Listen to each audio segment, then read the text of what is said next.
Destination Etoudi, nous sommes dans la deuxième livraison et nous sommes exactement à 2 semaines de l'élection présidentielle du 7 octobre prochain. 14 jours donc nous séparent de cette échéance-là. Et ce soir, dans ce numéro, nous allons recevoir le candidat Cabral Libi, candidat porté par le parti Univers. Mais vous le savez, dans les 45 premières minutes, on va échanger avec le candidat sur un certain nombre de sujets, évidemment. Et puis derrière, nous allons avoir les reportages à travers le triangle national de quelques-uns de nos correspondants. Nous irons à Kribi pour voir le lancement de la campagne du RDPC. Mais le RDPC est également à Douala. Et du côté du sud-ouest, on va aller à Bouéa, c'est ça, à Pitin-Saucier. On reviendra à Douala également. Mais nous aurons également le SIF dans ce reportage qui se déploie à l'ouest. Bien sûr, nous aurons le compte rendu du grand meeting organisé ici à Douala par Cabral Libi. On va appeler nos correspondants à Garoua qui nous fera le point du lancement des activités là-bas.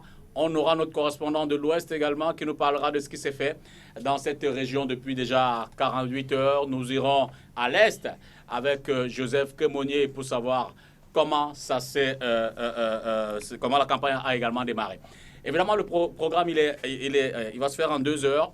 Après les correspondants, les reportages et le candidat, on viendra dans le débat avec Abel Elimi Lobé, Didier Macon, qui est de 11 millions de citoyens et bien d'autres panélistes qui viendront faire donc le débat. Bonsoir et bienvenue à Destination Etoudi. Pita, bonsoir. Good evening, Dipita. Good evening, ladies and gentlemen. Thanks for joining us on this second edition of your program, Destination Etoudi. Tonight, our guest is, of course, Cabral Libi, the candidate for the Univers political party, who staged his campaign this afternoon in Douala. He will be unveiling his political program for the country when elected president. We shall also be having correspondence reports from the South region as well as the Littoral region, not leaving out the SDF deployment in the Mongo division of the Littoral region, as well as today's launch of the campaign of Cabral Libi. We shall also be having calls from Marcel Litoué in Kumba, Martin Lemba in Ebolo, Joseph Kemonirada in the East region, Alpha Amadou in Garoua, as well as Flo Kenye in the West region of the country. Time good enough to welcome our guest, who is the main candidate of the Univers political party. Good evening, Cabral. Good evening. Bonsoir, Cabral Libi. Nous reste désormais 40 minutes pour échanger avec vous. Première journée de campagne. Vous étiez en Europe jusqu'à il y a pratiquement moins de 48 heures. Vous êtes rentré au Cameroun. Physiquement, ça va, vous tenez? Oui, par la grâce de Dieu, j'ai envie de dire. Vous étiez à Idéa et puis Douala. Parfois, je me demande moi-même comment je fais parce que effectivement, à partir du 30, je m'étais lancé dans une tournée européenne qui m'a conduit en Suisse, en Allemagne, en Belgique, en Italie, en France. Et dans chacun de ces pays, c'était au moins 2 villes, donc 2 meetings. Puis il y a eu l'Amérique avec plusieurs États, 5 ou 6 États. Et dans chaque État, pratiquement 2 meetings. Et puis je suis arrivé, après je suis descendu en Afrique. J'ai fait escale à Dakar pour un meeting au Radisson Blu, meeting précédé par la déclaration de Dakar qui a été faite dans le cimetière de Yoff, sur la tombe du premier président du Cameroun, Amadou Ahidjo, déclaration dans laquelle je prenais un engagement, celui de ramener ses restes au Cameroun, et j'appelais à la réconciliation, moi, petit-fils de Macky Sall, tout comme j'annonçais la création d'un cimetière national et d'un lieu de mémoire national où reposeront tous les restes de tous les héros de la nation, dont beaucoup de jeunes ignorent d'ailleurs aujourd'hui où ils se trouvent. Et puis j'ai enchaîné avec Abidjan, où il y a encore eu une réunion, un meeting. Mon carburant vient de l'intérêt dont font montre mes compatriotes. Ce qui est étonnant, c'est que dans chacune de ces étapes, les Camerounais venaient nombreux et se montraient très intéressés. C'était 3-4 heures de discussion, parce que ma méthode à moi consiste à présenter mon projet et puis à l'eau croisée avec les questions et les suggestions qui sont faites par d'autres candidats. Et puis il y a eu la journée d'aujourd'hui. D'abord, le meeting des DA. Moi, je rends toujours gloire à Dieu pour ce que je vis. On est arrivé sous une pluie battante, ça a été difficile, on avait la boue jusqu'à la tête, avec le professeur Nkumvondo. Et puis, mais le peuple, nonobstant la pluie, l'intempérie, il est resté. Ils se sont mobilisés vraiment nombreux. Et puis, il y a eu le meeting du stade SICAM. Je préfère ne pas faire de commentaires. Je crois que vos images en disent long. Là encore, je rends gloire à Dieu de cette mobilisation, en fait. Moi, je dis toujours Dieu parce que c'est lui qui touche les cœurs des gens. Vous savez, nous, on n'a pas d'argent comme les autres pour payer le transport des gens ou motiver les gens pour qu'ils viennent dans nos rencontres. Donc, quand ils viennent comme cela, nous, on se dit, ben, c'est Dieu qui le fait. Et puis, c'est avec beaucoup de modestie et d'humilité que nous prenons cela. Et nous prenons ça comme un encouragement. À titre personnel, à combien estimez-vous sensiblement le nombre de personnes qui sont mobilisées cet après-midi au stade SICAM? Je préfère ne pas me lancer dans ce type d'exercice. Okay. Mais je sais que le stade SICAM était bondé de monde jusque sur les immeubles. Et moi, je me suis juste référé aux anciens qui étaient là, Mbok Bengan qui est venu. Je tiens d'ailleurs à saluer l'encouragement d'un aîné, Djekam Tchamini, qui m'a appelé ce matin, on n'a pas pu se voir, mais qui m'a promis qu'il viendrait au meeting, pas parce qu'il me suit ou qu'il adhère à ma cause ou à mon parti, mais c'est quelqu'un qui, dans la fleur de l'âge, avait beaucoup combattu pour la démocratie au Cameroun, et puis les contraintes qu'on connaît l'ont éloigné du Cameroun. Et il est de passage ici, il a vu le travail que j'abats, il m'a appelé pour m'encourager et il est venu. Donc, je me suis référé à ces personnes-là, notamment les anciens qui ont connu la politique bien avant moi, qui m'ont dit que, en fait, de mémoire, de politique ou de citoyen, ça se rapproche davantage de ce qui avait été fait en 92 par Ni John Fundi. Bon, je prends ça encore avec humilité parce que moi j'ai toujours estimé que notre génération n'a pas encore fait ce que John Fundi a fait. Enfin, moi, je n'avais pas encore vu. C'est vrai, j'étais jeune à l'époque, mais des images que j'ai vues, je n'avais pas encore vu un homme politique mobiliser autant les citoyens camerounais que ni John Fundi. Bon, maintenant, comme on compare à lui, je prends ça comme un encouragement à un début de campagne. Alors, vous comprenez ceux des critiques qui n'ont pas vu du bon œil votre présence devant la tombe d'Amadou Ahidjo du côté de Dakar? Ben, je ne comprends pas. D'abord, vous me direz de quelle critique il s'agit. Moi, je considère que le premier président du Cameroun doit reposer au Cameroun, tout comme celui qui l'a succédé, le président Biya. Quand je parle de cimetière national, c'est que si jamais c'est le président Biya qui part avant moi et que j'ai la possibilité d'agir ou de faire quoi que ce soit, même si je n'ai pas cette possibilité, j'appellerai à cela parce que je resterai citoyen et envoie au chapitre. Je veillerai à ce que, vous savez, quand on est chef d'État, on ne s'appartient plus, on n'appartient plus à sa famille. Et puis, il est temps de se réconcilier. Vous savez, quand moi je vous dis que je suis descendant de Macky Sall, ce n'est pas un jeu. Hein. Mon grand-père, il est mort au Macky, ses deux premiers fils sont morts au Macky. J'ai grandi en m'inclinant devant leur tombe. Mon propre père, sous le régime autoritaire d'Ahidjo, a fait 2 fois la prison. L'une des fois, d'ailleurs, il a failli être assassiné. Il m'a toujours raconté l'anecdote, parce que je suis jumeau, enfin, que le matin où on lui dit qu'il devait être assassiné, il avait fait le rêve de son père à lui qui lui disait « Tu auras la vie sauve pour élever ses 2 enfants si il nous voyait, ma jumelle et moi, dans le rêve. » Et il m'a toujours dit que le lendemain, on est venu le sortir de la BMM et on lui a dit « Monsieur, rentrez chez vous, vous êtes chanceux. » Donc, moi, je suis héritier de cela. Mais je considère que le Cameroun que nous voulons construire, le Cameroun que moi je veux construire, c'est un Cameroun réconcilié. C'est un Cameroun concilié. C'est un Cameroun où on ouvre les plaies, on les nettoie et on les pense une fois pour toutes. Donc, je pense que non seulement le président Ahidjo doit reposer dans un cimetière national, je pense que son successeur et je pense que tous les héros de la nation. Vous savez, c'est un exercice que je fais souvent. Je pose la question à n'importe quel jeune. Je lui dis où se trouve la tombe de Oumniobé, où se trouve la tombe de Sende Afana. Il y en a qui ne savent pas, mais c'est normal. Parce que, vous savez, c'est mes pérégrinations qui m'en donnent la latitude. Je suis arrivé à Atlanta, au mémorial Martin Luther King. Je suis allé me recueillir sur la tombe de Martin Luther King. D'ailleurs, même dans la chapelle où il prêchait avant d'être assassiné. Vous entrez dans ce sanctuaire, vous avez des photos, vous avez des vidéos. Il y a la charrette qui transportait son cercueil, j'ai fait des photos. Il y a ces compagnons qu'on a fabriqués en cire. Quand vous sortez de là, vous vous sentez ressourcé.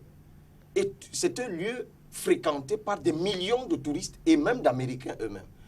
Et j'ai compris qu'en réalité, un peuple qui veut se projeter doit avoir des lieux de mémoire, doit avoir des sanctuaires de ressourcement. C'est pour cela que moi je pense que nous devons faire ce que j'appelle les états généraux de la réconciliation. Il y a beaucoup de choses qui n'ont pas été dites. Il faut les dire. Il y a des vérités qu'il faut dire. Qui a fait quoi? Ce n'est pas pour remuer le couteau dans la plaie ou pour condamner des gens. qui a fait quoi, qui a été responsable de quoi. Il y a des gens qui ont été martyrisés, des gens qui ont été assassinés. Il faut que les responsabilités soient établies, que nous nous embrassions et que nous fassions la paix. Et moi, j'ai été très heureux d'être accueilli par la famille du président Ahidjo, sa fille qui est venue, ses nièces et autres. Madame Ahidjo n'était pas là.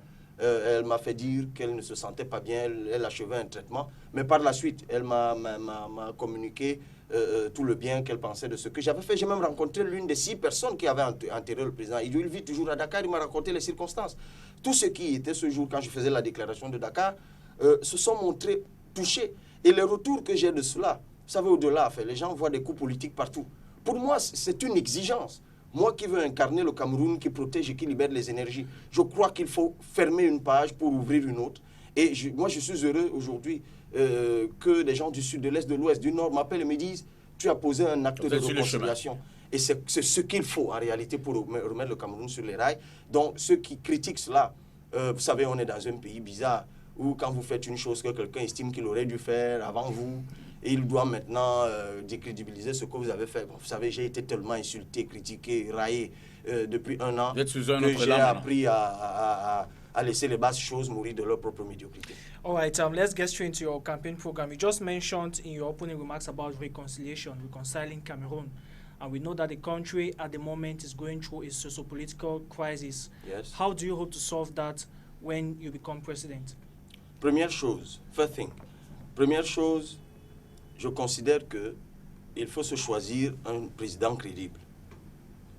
Le président actuel n'est plus crédible pour réconcilier les Camerounais. Il n'est plus crédible pour régler la crise anglophone. Mais c'est au peuple de choisir. Deuxième chose, donc, moi j'ai l'habitude de dire que 40% de la solution à la crise anglophone, c'est le changement de président. Première chose. Deuxième chose, il faut rouvrir le dialogue. Moi, élu, j'entrerai en dialogue et en discussion avec les compatriotes anglophones, y compris ceux qui sont en prison. Comme je le disais de la réconciliation tout à l'heure, vous savez, c'est une guerre qu'il y a là-bas. Et moi, je parle en connaissance de cause puisque je suis allé à Batibo. C'est une guerre. Et vous savez, à un moment dans la guerre, on ne sait même plus qui tue qui et pourquoi. Les motivations premières cèdent la place à des motivations de rancœur, à des motivations de règlement de compte. Et puis on se retrouve dans une situation d'effroi où on ne sait plus exactement où on est.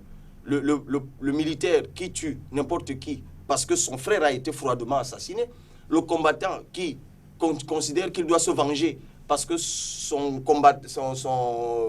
je ne sais plus comment dire, son frère d'armes ou compagnon d'armes a été assassiné. À un moment, il faut s'arrêter. Mais évidemment, on s'arrête par le désarmement.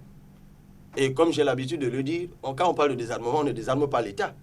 Ça veut dire que ceux qui n'ont pas le droit d'avoir des armes et qui les possèdent doivent arrêter de tirer, de les utiliser. Et puis on entre en discussion. De quoi il est question? On pose toutes les options sur la table. Moi, je dis ceci. Je considère que la crise anglophone n'est pas une crise indépendantiste ou séparatiste. Je considère que c'est une crise autonomiste. Les compatriotes anglophones sont nostalgiques de 11 années de cohabitation dans lesquelles, c'est-à-dire de 61 à 72, durant lesquelles ils avaient le sentiment qu'il y avait une meilleure prise en charge de leurs problèmes parce que c'était une auto-prise en charge. Depuis 72, ils ont le sentiment d'être assimilés, ils ont le sentiment que leurs préoccupations ne sont pas prises en compte. D'ailleurs, on sait très bien que c'est la sauvagerie de la répression de la marche des avocats qui a fait que la situation dégénère, s'exacerbe. Et plus curieusement, 1 an plus tard, c'est-à-dire que ça a dégénéré en novembre 2016, mais en décembre 2017, curieusement, on est venu donner ce qui était demandé depuis des années. Mais on n'en est plus là. Il faut discuter. Moi, ma proposition, c'est un Cameroun régional qui nous permet d'arriver aux mêmes objectifs que l'État fédéral, mais sans superposition institutionnelle. Mais quelle marche de distance, quelle distance faites-vous entre la régionalisation que vous prônez et la décentralisation que prône le candidat sortant? Mais en réalité, le juriste publiciste que je suis et enseignant de droit constitutionnel vous dit ce qu'il dit à ses étudiants. Quand je dis enseignant, on va encore dire que j'ai dit que je suis enseignant, je ne suis qu'un chargé de TD, encore que je l'étais, je conjugue au passé. Donc, ce que je disais à mes étudiants, c'était que la différence entre le régionalisme et le fédéralisme est très mince. C'est qu'en réalité, parfois, on a l'impression qu'un État régional est un État fédéral, parce qu'il y a des nuances par État. J'ai discuté récemment avec le directeur Afrique du ministère des Affaires étrangères italien sur cette question. Parce que je considère, lorsque j'étais de passage en Italie, là, la rencontre avait été... Enfin, je préfère taire ce genre de choses parce que c'est les basses manœuvres camerounaises. On vous accorde une audience et il faut encore que des officiels camerounais écrivent pour vous insulter là-bas et vous traiter de tous mes fonds. Ça, c'est le Cameroun du passé. Enfin, c'est plus le Cameroun qu'on veut construire. Et justement, je suis allé les voir parce que je considère que le modèle espagnol, le modèle italien notamment, c'est des modèles qui nous inspirent, à côté du modèle français, évidemment, qui est un modèle régional. Et effectivement, vous savez, il y a des nuances. Et par moments, vous vous dites que ce qu'on appelle régionalisme est en réalité une sorte de fédéralisme. La différence fondamentale, c'est celle que je décèle, c'est dans la superposition institutionnelle.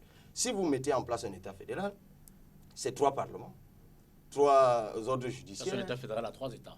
Oui, ça c'est au cas où. Absolument. Vous avez déjà, dans le cas actuel du Cameroun, il y a déjà des disparités idéologiques entre le nord-ouest et le sud-ouest. Enfin, j'ai suivi l'évolution de la situation. Donc moi je dis, nous ne pouvons pas nous autoriser un dispositif institutionnel dispendieux. Nous arrivons aux mêmes objectifs avec la mise en pratique de ce qui est déjà dans l'esprit de la Constitution de 1996. La région qui n'a pas vu le jour. La mise en place des conseils régionaux, ce que moi je ferai dès janvier, une fois que je suis élu. Et puis, on a quand même des lois depuis 2004. Loi portant dispositions communes aux régions, dispositions communes aux communes, que nous n'appliquons Autrement, pas. la correction fondamentale que vous apportez, c'est l'application réelle et intégrale de la Constitution telle que conçue depuis 1996. Mais bien sûr, mais en révisant les lois de 2004. Parce qu'en réalité, c'est un miroir aux alouettes.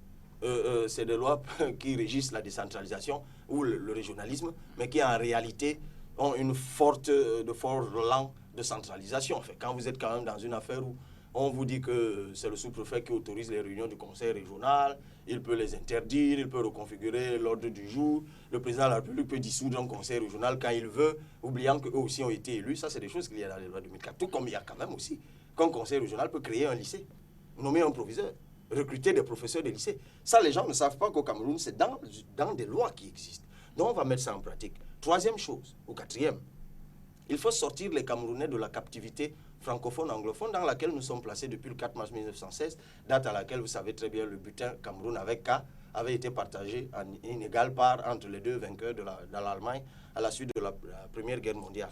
Je crois qu'il faut scolariser les Camerounais en langue nationale. J'ai travaillé avec des linguistes de haut niveau qui m'ont expliqué, et je le dis d'ailleurs dans mon projet de société, comment tout cela peut se faire pour gérer, par exemple, le passage d'une région à une autre. Pour moi, dans chaque commune du Cameroun, doit être enseignée à l'école primaire et au lycée, dans cette commune, la langue locale. Et à terme, nous cesserions d'être seulement francophones, comme vous êtes de deux côtés de la table, francophones. Concrètement, à quoi nous parlerons Douala, et en Douala nous parlerons Bassa. Doualaphone, Ça veut dire que pour le littoral, par exemple, on aurait... Bayanguéphone. On aurait pour le littoral, par exemple, on aurait 4, 5, 6 langues locales si on s'en exactement cela. Exactement cela. Nous aurions donc des ouvrages en langue locale. Nous avons aussi des mythologies. Nous avons aussi des figures historiques. Chacune de nos ethnies a une histoire. Vous êtes Douala, monsieur Pitatongo. Mais en réalité, qu'est-ce que je connais de Douala? Encore que vous êtes chanceux parce que 1884, ça s'est fait ici. Douala Mangaben est un... enfin, je vais dire, je l'ai rappelé encore aujourd'hui. Mais non, je ne vous connais pas en fait. Vous ne connaissez pas le Bassa. Parce que vous ne savez rien. D'ailleurs, moi-même, Bassa, est-ce que j'en sais encore quelque chose? Mais nous connaissons, nous regardons Game of Thrones. Nous regardons Vikings. Toutes ces choses qui reviennent sur les mythologies grecques, sur l'histoire d'autres nations, parce qu'ils ont su mettre ça dans des films, dans des dessins animés, dans des ouvrages. Mais chez nous, pas du tout. Chaque fois qu'il faut faire un dessin animé, c'est Kirikou qui est sans caleçon et qui lutte contre une sorcière Karamba. Ça, c'est pas l'Afrique. Donc, il faut, et à terme, nous allons mieux nous connaître, et ça va donc faire reculer le tribalisme, l'ethnicisme, le repli identitaire, et puis nous deviendrons nous-mêmes, et puis les gens ne se bagarreront plus pour des langues importées. Voilà le schéma en 5 mesures que je propose pour sortir de la crise. Et quelles sont les implications économiques que cela entraînerait? Non mais écoutez, vous cherchez des implications économiques quand on veut construire une société pacifiée. Qu'est-ce que ça va nous coûter? Mais rien du tout, moins que le dispositif actuel. Vous savez ce que ça nous coûte la guerre? Vous savez comment faire? C'est des sujets délicats, mais je me suis renseigné là-dessus. Vous savez ce que ça coûte des commandes? Déjà, Boko Haram nous a purgés. Et on a de la peine à supporter les charges liées à la guerre qu'il y a de ce côté-là. Et vous me posez la question des charges, mais il y en aura 10 fois moins. Monsieur Dupita Tongo, quand vous régionalisez un État, quand vous libérez les énergies, vous créez des économies locales. Vous créez des emplois locaux. La commune devient un levier de développement. La commune génère des richesses sur le plan touristique, sur le plan sportif, sur le plan économique, sur le plan commercial. Mais la question ne se pose même pas. Les implications économiques ne seront que bénéfiques en réalité. Now, I read through your program and you said that you will modernize some state institutions. You will try to give some form of reforms. And one of the issues which many people do not understand is why you want to dissolve the Senate. What is the problem? Alors, le Sénat pour moi est un gouffre à sous. D'abord, la nomenclature institutionnelle actuelle fait du Sénat d'abord une caisse de résonance parlementaire de plus, mais surtout inutile. Parce que dans l'ordre de préséance, l'Assemblée nationale passe avant. En réalité, c'est par abus qu'on traite le Sénat de chambre haute. Elle n'a rien de hauteur. Elle n'est que basse en réalité. Peut-être même si on pouvait trouver plus bas. Parce qu'elle n'a pas le pouvoir du dernier mot. Dans tous les cas, c'est-à-dire qu'une loi a été révisée, qu'elle a été rejetée, le pouvoir du dernier mot, même dans la pire des hypothèses, revient au président de la République. Enfin, je vous invite à lire la Constitution. Donc, pour moi, c'est pour rien. C'est un reposoir pour les anciens amis du président et autres. Et même, il n'y a pas d'attribution spécifique à ce Sénat. Donc, je ne vois pas la nécessité. Et moi, je considère que le travail parlementaire peut très bien être fait par l'Assemblée nationale. Et il ne faut pas tout le temps faire dans du mimétisme. L'histoire de 2 chambres aux États-Unis, ça a du sens. L'histoire de 2 chambres en Angleterre, ça a du sens. L'histoire de 2 chambres en France, ça n'a même pas trop de sens. Vous vous rendez bien compte qu'en réalité, le Sénat est contesté en France tout le temps. Parce qu'eux-mêmes, ils ont été un peu mimétiques à un moment. Et puis, au fond, après la Révolution française, ils ont voulu créer effectivement une chambre élitiste pour loger les amis du pouvoir, ou les anciens grands, pour parler prosaïquement. Dans notre cas, c'est exactement dans cet esprit qu'on a créé, qu'on a implémenté le Sénat. Parce que quand vous rentrez dans les travaux préparatoires de la tripartite, 91, en fait, je vous invite à lire les travaux du professeur Mboumef, paix à son âme, et même la commission qui avait été, on lui fait souvent un procès sur la question, mais à tort, on n'est pas toujours de grands amis, mais le travail qui avait été fait par le professeur Joseph Ouna était un travail de bonne facture. Ceux qui l'ont détruit par la suite, on les connaît. Bon, enfin, lui-même, à un moment, ne s'en est pas dédouané. Fait. Ça, c'est l'histoire. Mais, en réalité, le Sénat tel qu'il avait été pensé n'a pas vu le jour. Moi, je dis ceci. Le Sénat que nous avons actuellement, donc c'est un gouffre à sous, c'est 15 milliards. D'ailleurs, je vous invite à voir comment ce Sénat a été mis en place. J'espère que vous savez, par exemple, le budget de location de voitures, ce que ça a été jusqu'à il y a quelque temps. Je vous rappelle quand même que le président du Sénat faisait louer par jour 4 véhicules. Je préfère ne pas vous dire le montant et le nombre d'années que ça a duré. Enfin, c'est les grands de la République qui font un peu de ce pays ce qu'ils veulent. Tout comme je vous invite quand même à vous renseigner un peu sur le coût de la réfection du domicile du président du Sénat. Ça pourrait construire l'autoroute. Je préfère vous laisser, vous êtes de bons investigateurs. Vous savez, pour moi, c'est le Cameroun du passé. Mais ça fait mal quand même d'évoquer ça. En revanche, l'esprit de seniorité qu'il y a derrière le Sénat, qui est d'inspiration grecque, il faut préserver cela. Parce qu'en Afrique, nous en avons besoin. C'est pour ça que je vais remplacer le Sénat par le Conseil consultatif des patriarches et des chefs, qui lui ne va donc me coûter que 3 milliards sur les 15 milliards d'économies qui sont faites. Donc en réalité, il y a 3 milliards qui vont être dévolus à cette chambre et les 12 autres milliards, j'ai déjà dit d'ailleurs comment je vais les repartir, une moitié pour le fonds de développement de la start-up et l'autre moitié pour le fonds de viabilisation de la presse. Ça devrait vous faire sourire. Donc ça fait 6 milliards que je vais consacrer au fonds de viabilisation de la presse pour la viabilisation économique, la viabilisation juridique de la presse. Enfin, sortant de ce milieu-là, je sais quelles sont les entraves et les pesanteurs qui sont de ce domaine-là. Donc ce conseil donc aura la charge, ce sera un conseil consultatif qui rendra 3 rapports par an sur la marche de la nation, sur les lois qui sont votées. Comme je le dis souvent, sa charge sera de veiller à ce que les bornes de notre identité, les bornes de notre spécificité, les bornes de notre culture ne sont pas déplacées. Donc, je viens de vous expliquer donc pourquoi ce Sénat doit partir. Mais je ne m'arrête pas là. J'ai dit que le gouvernement va être resserré avec 15 ministres seulement. Et j'explique comment. Vous savez, il y a une telle gabégie au Cameroun qui ne dit pas son nom. J'ai dit aussi d'ailleurs que j'arrive, le Premier ministre est une femme, mais je révise la Constitution parce que moi je suis pour un État, un régime présidentiel. C'est le président qui est élu. C'est lui qui est engagé par le vote des Camerounais. Et il doit faire son travail. Je considère que la création d'un Premier ministre fusible est une sorte Donc de vous manœuvre supprimez le pour Premier se ministère. dérober, mais je supprime. Et j'ai une vice-présidente en ce moment-là qui fera office, si vous voulez, de Premier ministre, qui sera chargé de l'animation gouvernementale. Tout ça est bien expliqué. Tout comme je vais toiletter le paysage institutionnel. Je vous invite à un rapport de la Chambre des comptes. C'est un rapport thématique qui date de 2009. Vous verrez, ils ont fait une étude sur une quarantaine d'entreprises publiques. Et ils vous démontrent à quel point il y a de la gabegie et du désordre là-dedans. Ces entreprises existent toujours. Vous savez, il y a des entreprises d'économie mixte au Cameroun dont on ne sait pas comment la SNI a géré les parts de l'État, comment est dévolu le bénéfice. Vous savez, c'est des sociétés d'économie mixte. Il y a quand même, à la fin de l'exercice, des intérêts qui sont dégagés. Et quelle est la part qui figure dans le budget? Je vous invite encore, en fait. Nous, on a fait toutes ces petites recherches. Je vous invite à aller voir. Donc, il faut toiletter. Il y a des EPA. C'est vrai que même la loi sur les EPA a été révisée récemment en juillet, je crois. La loi sur les EPA. Je veux dire, il y a des EPA qui sont inutiles. Vous savez, parfois, vous circulez dans Yaoundé et vous voyez quelque chose. Et d'ailleurs, pas seulement à Yaoundé. Je vous invite à aller à Bamenda. Cherchez Sodewa, en fait, je crois. Il y a un DG là-bas qui est là au mépris de la loi, je pense, depuis 24 ans ou 25 ans. Et il brasse là-bas, je crois, une dizaine de milliards. D'ailleurs, s'ils avaient travaillé, il n'y aurait peut-être pas eu la crise anglophone.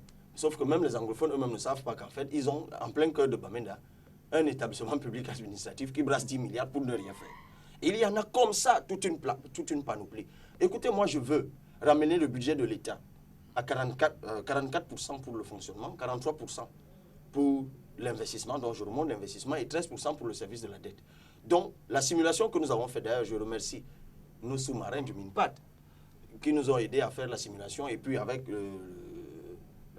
des informations vraies.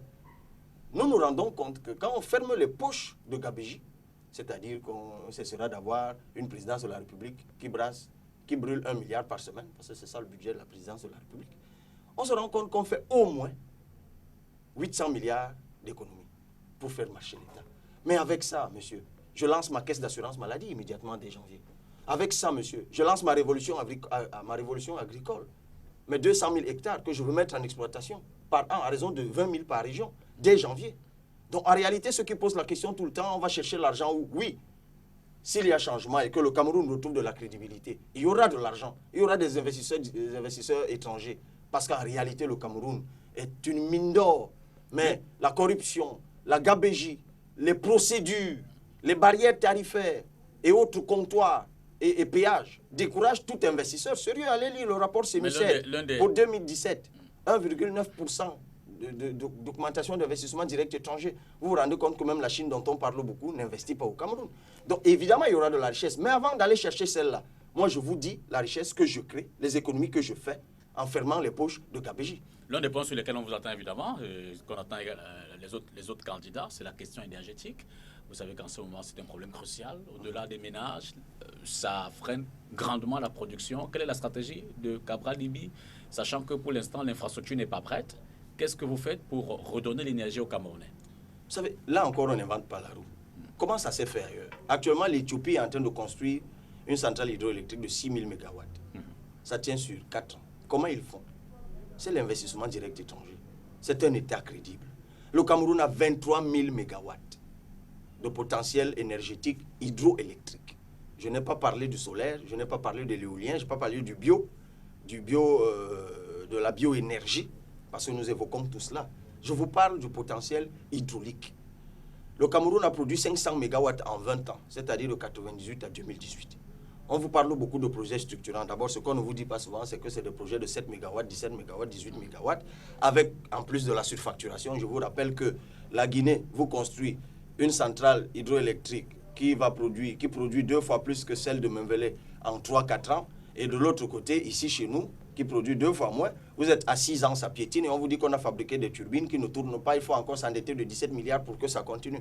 Mais évidemment, tout ça est fait à dessein, parce que tous ces fameux projets structurants, c'est un miroir aux alouettes, c'est pour brûler encore une fois de plus l'argent des Camerounais. Ce que je vous dis, moi, c'est que cette Chine où les gens s'en vont tout le temps, ils n'ont pas croisé avant la National Engineering chinoise, qui produit quand même par an 33 000 MW d'énergie, dont le budget de fonctionnement est supérieur au budget de l'Union européenne. Mais voilà les entreprises qu'il faut aller chercher. Leur demander de construire des centrales au Cameroun, c'est des cacahuètes pour eux. Parce qu'en réalité, nous, on veut construire par an au Cameroun, on veut produire par an au Cameroun 500 MW. L'industrialisation dont je vous parle, elle ne pourra voir le jour que s'il y a l'énergie. Les enjeux sont énormes dans notre projet de société. Nous voulons faire 500 MW par an, produire 500 MW par an. Évidemment, on va y associer les investisseurs étrangers, mais aussi les investisseurs nationaux. Et c'est d'ailleurs la proposition que j'ai faite aux compatriotes de la diaspora qui, pour certains, ont de l'épargne. D'ailleurs, j'ai annoncé que je lancerai dès janvier un emprunt obligataire libéré en eurobond de 1 milliard d'euros, 655 milliards de francs CFA, qui permettra aux Camerounais de la diaspora de recapitaliser l'économie camerounaise en prenant des parts de participation dans les entreprises publiques que nous syndiquerions en 30 ou 40, en tout cas les entreprises à fort impact socio-économique. Avec ces Camerounais, et même vous et moi qui sommes ici, et qui parfois derrière nos maisons, dans nos villages, avons une chute ou ainsi de suite, la loi existe. En fait, la loi sur la question a déjà prévu peut-être pas la privatisation, mais la production par des privés de l'énergie.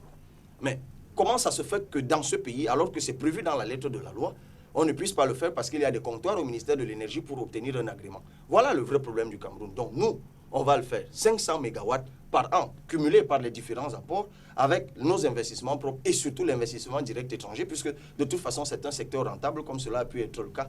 On l'a vu dans tous les pays du monde. All right. Looking at the challenges faced by small and medium-sized enterprises, les PME, as they say in French, yeah, what are you going to do to ensure that small and medium-sized enterprises contribute to the growth of the economy? Alors, ça c'est un... Il y a d'abord une loi au Cameroun qui existe en la matière, d'abord sur des incitations. Il y a là un acquis qu'il faut préserver.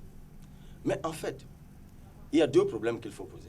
Quand vous dites PME, moi je commence même par la start-up, qui a un fort potentiel. Moi, je veux mettre en place une plateforme de recrutement des start-up, en fait, des meilleurs start-upers, 100 par an. C'est pour ça que je vous ai parlé d'un fonds de développement de start-up. Parce que c'est un domaine du génie, notamment avec la révolution numérique que nous on veut faire. C'est un pilier de notre projet. Économie de croissance portée par le numérique, la diaspora, l'agro-industrie, le tourisme. Donc, avec la révolution, déjà qu'il faut numériser l'État, mais ça on revient tout à l'heure, aucun pays au monde ne peut se projeter si l'État n'est pas numérisé. On est quand même encore, c'est une digression que je fais, dans un pays où quelqu'un peut mourir à 10 heures, c'est-à-dire vous produisez un acte de décès à 10 heures, et vous le croisez une heure plus tard dans la rue, il a déjà changé de nom, il a même une carte d'identité. Mais simplement parce que même ce qu'on nous a dit être sécurisé ne l'est pas. Mais aucun pays ne fonctionne comme ça. Quand vous allez encore dans des banques pour prendre un crédit, et vous faites un croquis, vous dites plan de localisation, et vous dites, vous arrivez à un carrefour, vous traversez un manguier, et puis il y a une grosse poubelle, vous entrez à droite, c'est le chez moi.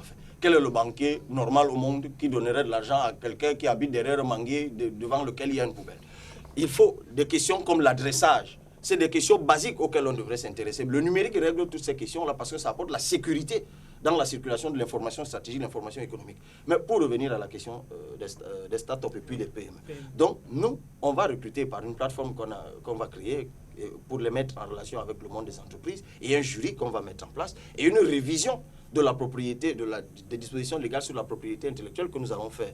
Parce que ce qu'on ne dit pas suffisamment au Cameroun, c'est que, par exemple, dans les créations de logiciels, il n'y a aucune disposition légale qui protège. Et même dans la protection tout court au Cameroun des œuvres de l'esprit, quand vous allez à l'OAPI, ce qu'on ne dit pas suffisamment, c'est que les frais d'enregistrement à l'OAPI, curieusement, sont parmi les plus chers du monde. On a fait la comparaison avec l'Union européenne, on a fait la comparaison avec les États-Unis, mais on a vu que tout ça est un peu lié avec OHADA, tout ça est souvent prémédité, ça c'est un autre débat. Donc on revient là-dessus, on va protéger les PME et on va donc les financer, les start-up, pour les transformer juridiquement en PME. Ce qu'il faut faire des PME au Cameroun, c'est leur permettre d'accéder au financement.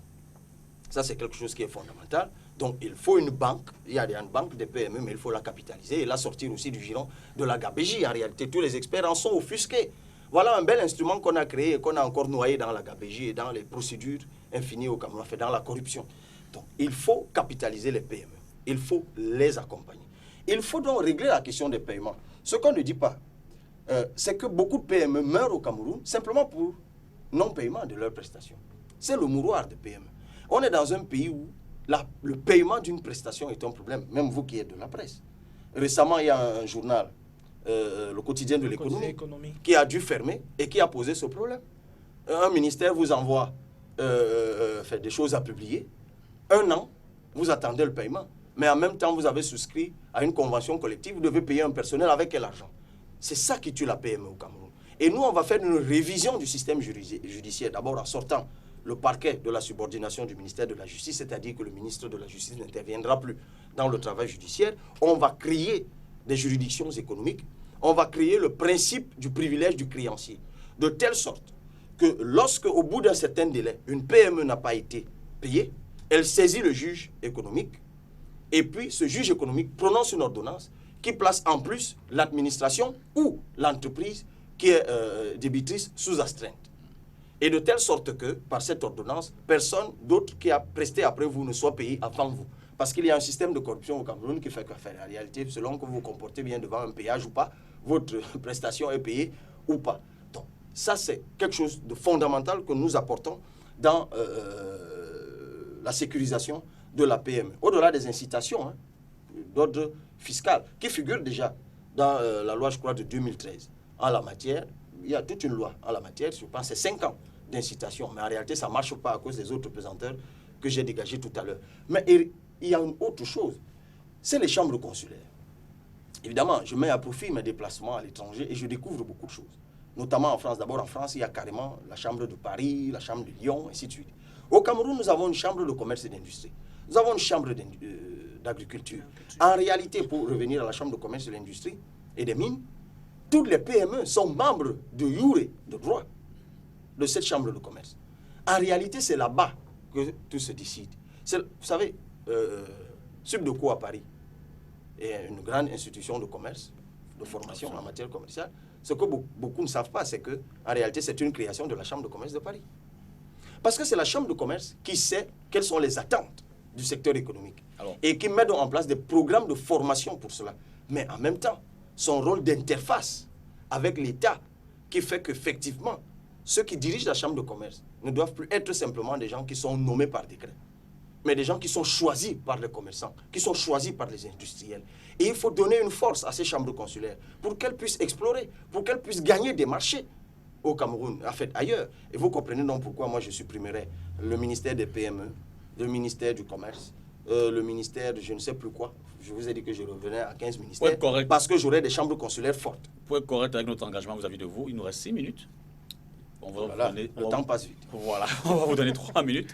Peut-être pour développer également vos axes sur les questions culturelles dont on ne parle pas beaucoup. Et pourtant, le potentiel du Cameroun, il est extrêmement énorme. Quelle est la révolution que vous entrevoyez dans ce secteur-là?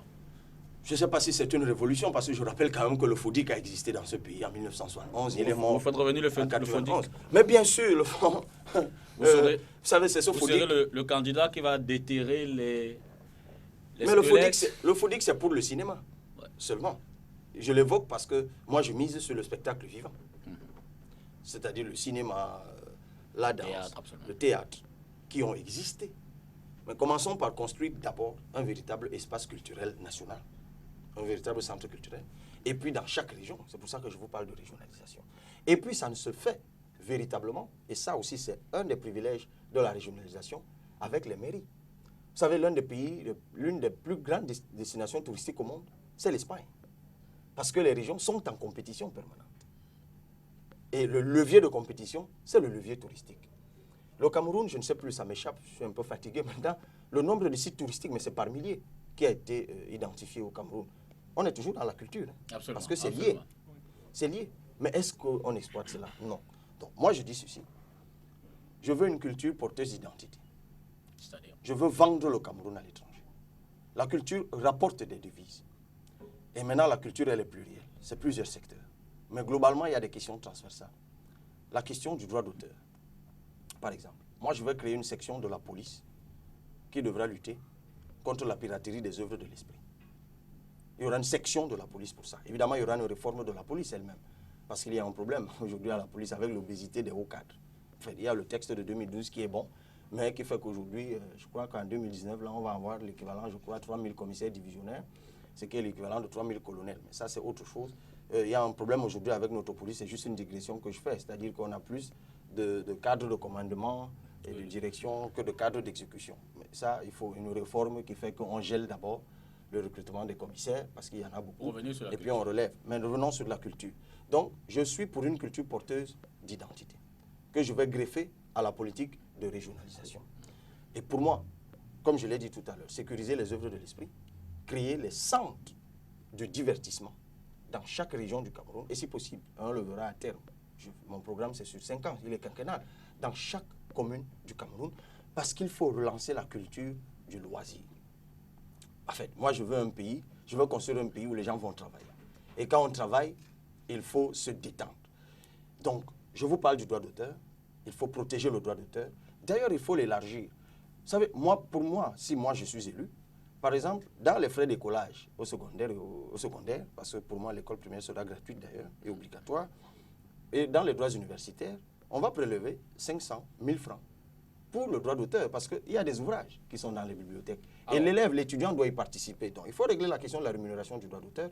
Il faut créer des espaces de divertissement et d'expression de notre culture, mais également, il faut exporter notre culture, notre gastronomie, notre Et vous dites que vous le faites en un mandat de 7 ans. 5, j'ai dit. 5 ans. Tout ça se fait dans 5 ans et je le démontre très clairement. D'ailleurs, au bout des 5 ans, je m'en vais, je l'ai dit.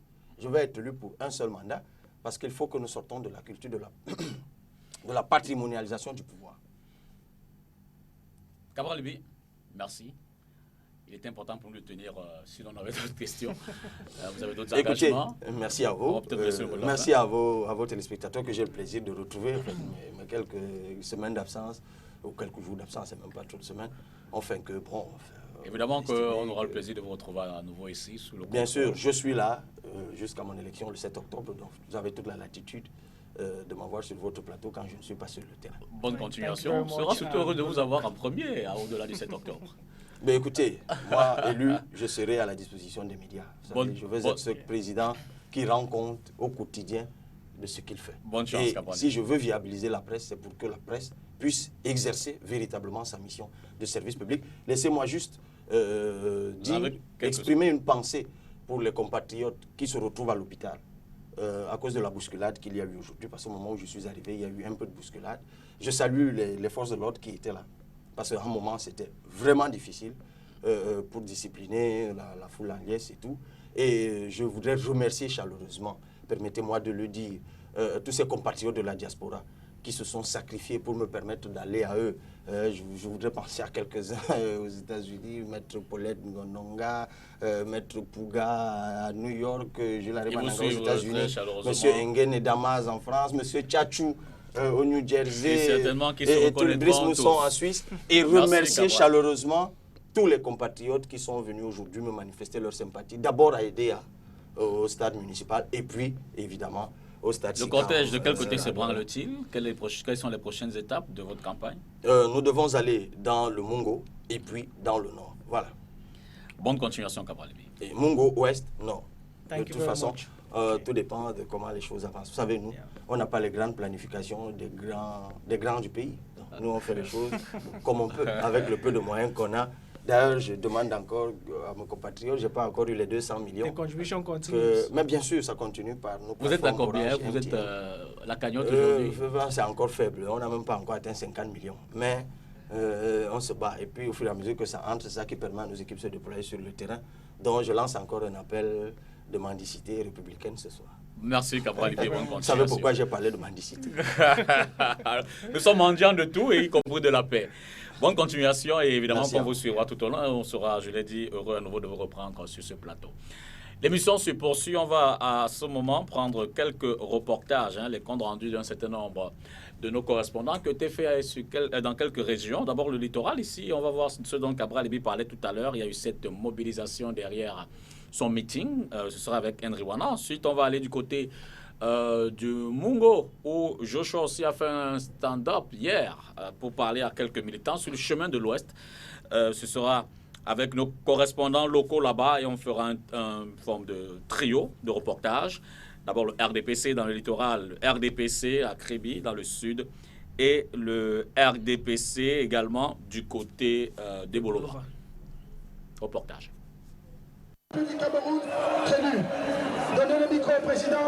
It was an enticing come-together of militants and sympathizers of Parti Univers to listen to their flag bearer, Cabral Libi, of the October 7 presidential poll. S'il vous plaît, nous l'aimons tous. S'il vous plaît, sécurité. Autour du président. Faites attention. Sécurité. Faites attention.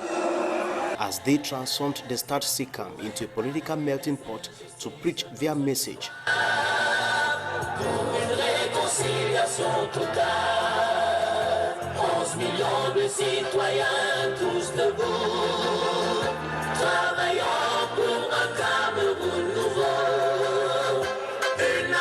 Qui protège et qui libère les énergies dans la paix, la justice et l'unité. Les Camerounais ont choisi leur candidat. Cameroonians have chosen their president and leader, looking at their massive turnout of young and old today in Douala. When we were in Edea, we were informed about the situation here, so before coming, we expected this. It is not an imagination, it is real. They all have finally realized that Cabral Libi has got all what it takes to lead them to the right path of life by making their dreams come to reality. It is a true testimony that Cameroonian youth no longer want to continue as political spectators, but rather actors in the spectrum. C'est dire qu'ils ont décidé de ne pas être des spectateurs, mais des acteurs de ce projet. However, Cabral Libi being one of the youngest candidates gunning for the top job, many of his followers see brighter days ahead through him for this great nation called Cameroon. Paulin Landry, je suis militant engagé du parti Univers et je suis un membre de 11 millions de citoyens. Donc moi, en tant que militant. As a militant of this party, I seize this opportunity to call on my fellow youth to go to the polls on October 7 and vote for a change in Cameroon.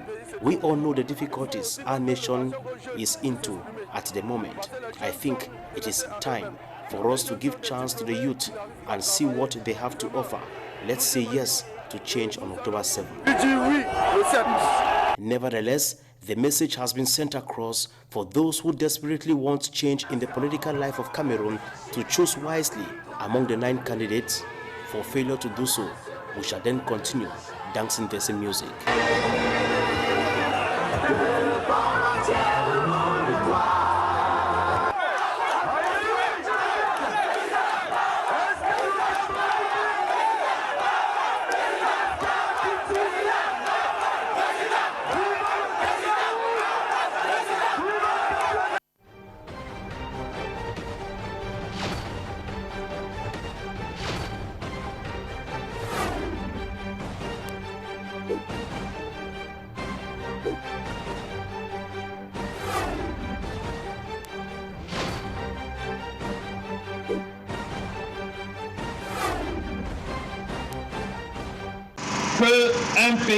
qu'un pays est en paix ou alors un pays est en guerre. Et vous avez le choix, le 7 octobre, soit de laisser passer cette opportunité et rester dans la misère encore 7 ans, ou alors dire que cette fois-ci, on ne va pas voler votre élection et on change les choses pour que pendant 7 ans, on reprend notre pays parce que c'est notre pays. Ceux qui font en sorte que les élections changent le jour de l'élection, ils sont pires que ceux qui volent vos habits, qui volent votre avenir. Donc il ne faut sous aucun prétexte croire que quand finir comme ville. Parce que quand il est arrivé au pouvoir, cette ville était une grande ville, n'est-ce pas?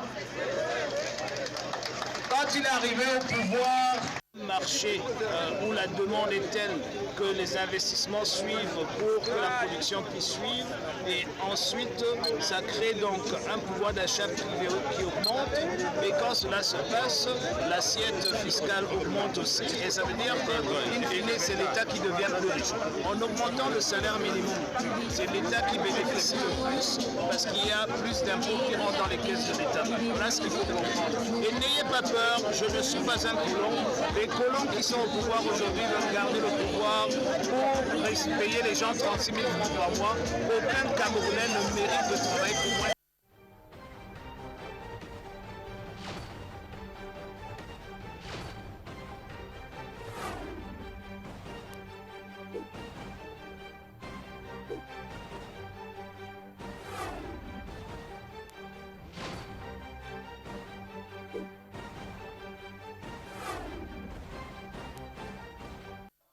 La pluie qui s'est abattue ce matin dans la cité balnéaire de Kribi n'a pas permis la tenue sur cette place des fêtes du meeting de lancement de la campagne du RDPC dans le département de l'Océan. La salle des fêtes va s'avérer étroite pour contenir cette marée humaine venue dire oui aux candidats de la force de l'expérience. Jules Dorendongo, au-delà de sa casquette de ministre des Forêts et de la Faune, est le chef de la délégation départementale permanente du RDPC et président de la commission de campagne. Il est accompagné ici du professeur Joseph Owona et du ministre des Postes et Télécommunications, Minette Libomli Linkeng. Dans tout le pays, le RDPC, c'est de barrer la voie aux bonimenteurs et aux marchands de division et de conforter la place du président Paul Biya afin de lui permettre de mettre en œuvre, de continuer à mettre en œuvre tous ces projets qui sont déjà en place, certains déjà réalisés, d'autres en cours, et de permettre à celui qui a planté de récolter. Les artistes de la trempe d'Otou Marcelin agrémentent le meeting.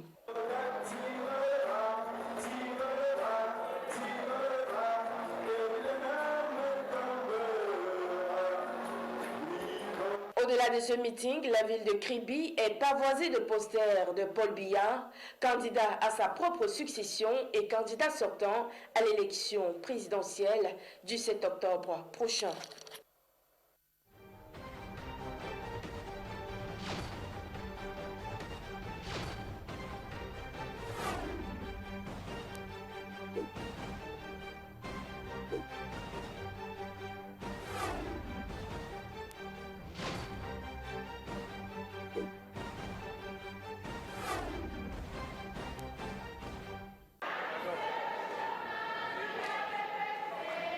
C'est ici, à la maison du parti de Bonanjo, que le ministre de la Justice, sous sa casquette de chef de la délégation permanente du comité central du Rassemblement démocratique du peuple camerounais RDPC pour le littoral, a officiellement lancé ce samedi 22 septembre la campagne électorale de ce parti dans cette région.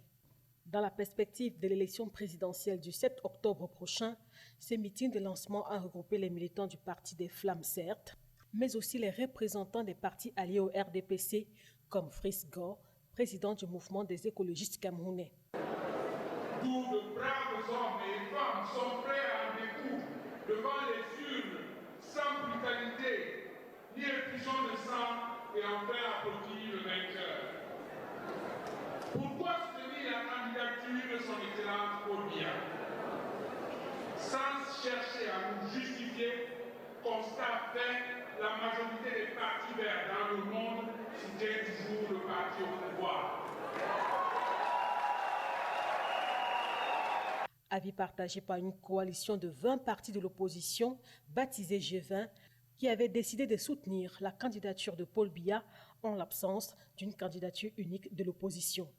Banda Kani est membre du G20. Oui, mesdames et messieurs, la campagne démarre aujourd'hui. Nous sommes ici pour ouvrir les hostilités contre nos adversaires. Si j'ai très semblant de l'oublier, permettez-moi de le rappeler. Nous sommes en guerre. Lutte contre Boko Haram, crise anglophone. Seul Paul Biya peut y trouver une issue définitive. Il faut donc le voter le 7 octobre, appelle pour sa part Laurent Esso. Parce que nous ne plus au pouvoir qui peut, nous retrouvons aujourd'hui à lui apporter notre soutien. Chers camarades, chers amis, vous le voyez bien, le président Paul Biya, notre candidat, est l'homme de la situation. Voter Paul Biya, c'est voter pour l'émergence du Cameroun. Voter Paul Biya, c'est voter pour la poursuite de la réalisation des grands projets structurants. Voter Paul Biya, c'est voter pour la paix et la sécurité nationale. Voter Paul Biya, c'est voter pour l'unité et la cohésion nationale. Voter Paul Biya, c'est voter pour un Cameroun prospère, juste et équitable. Chers camarades, chers amis, voter à nouveau pour Biya, c'est la garantie d'un certain de grandes opportunités. Après ces meetings de lancement de la campagne du RDPC dans le littoral ce 22 septembre, le Parti des Flammes annonce de grandes mobilisations dans toute la région du littoral au cours des 2 prochaines semaines consacrées à la campagne électorale au Cameroun.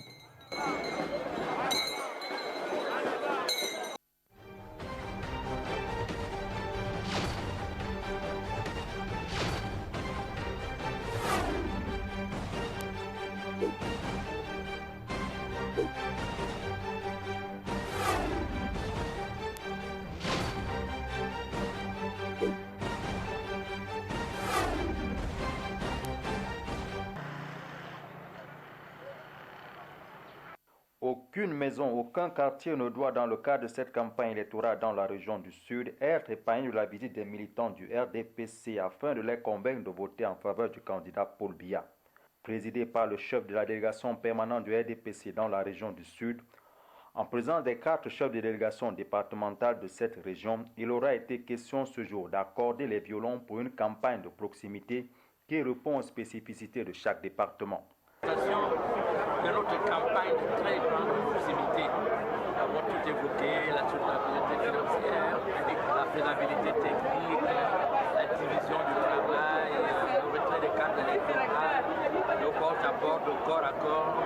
Donc, nous sommes satisfaits. La parole a été donnée à chaque chef de délégation départementale afin que ceux-ci fassent état des dispositions prises dans leurs fiefs respectifs. Cette réunion aura également connu la participation des délégations de l'UNDP et du Cameroun People's Party venus apporter leur soutien au candidat Paul Biya. Des partis dont le chef de la délégation permanente du RDPC a demandé leur intégration dans l'opérationnalisation de la campagne électorale sur le terrain.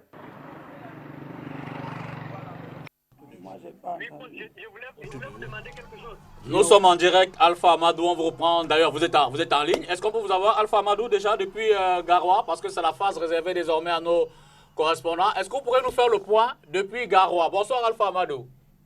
Oui, bonsoir. Bonsoir à la rédaction.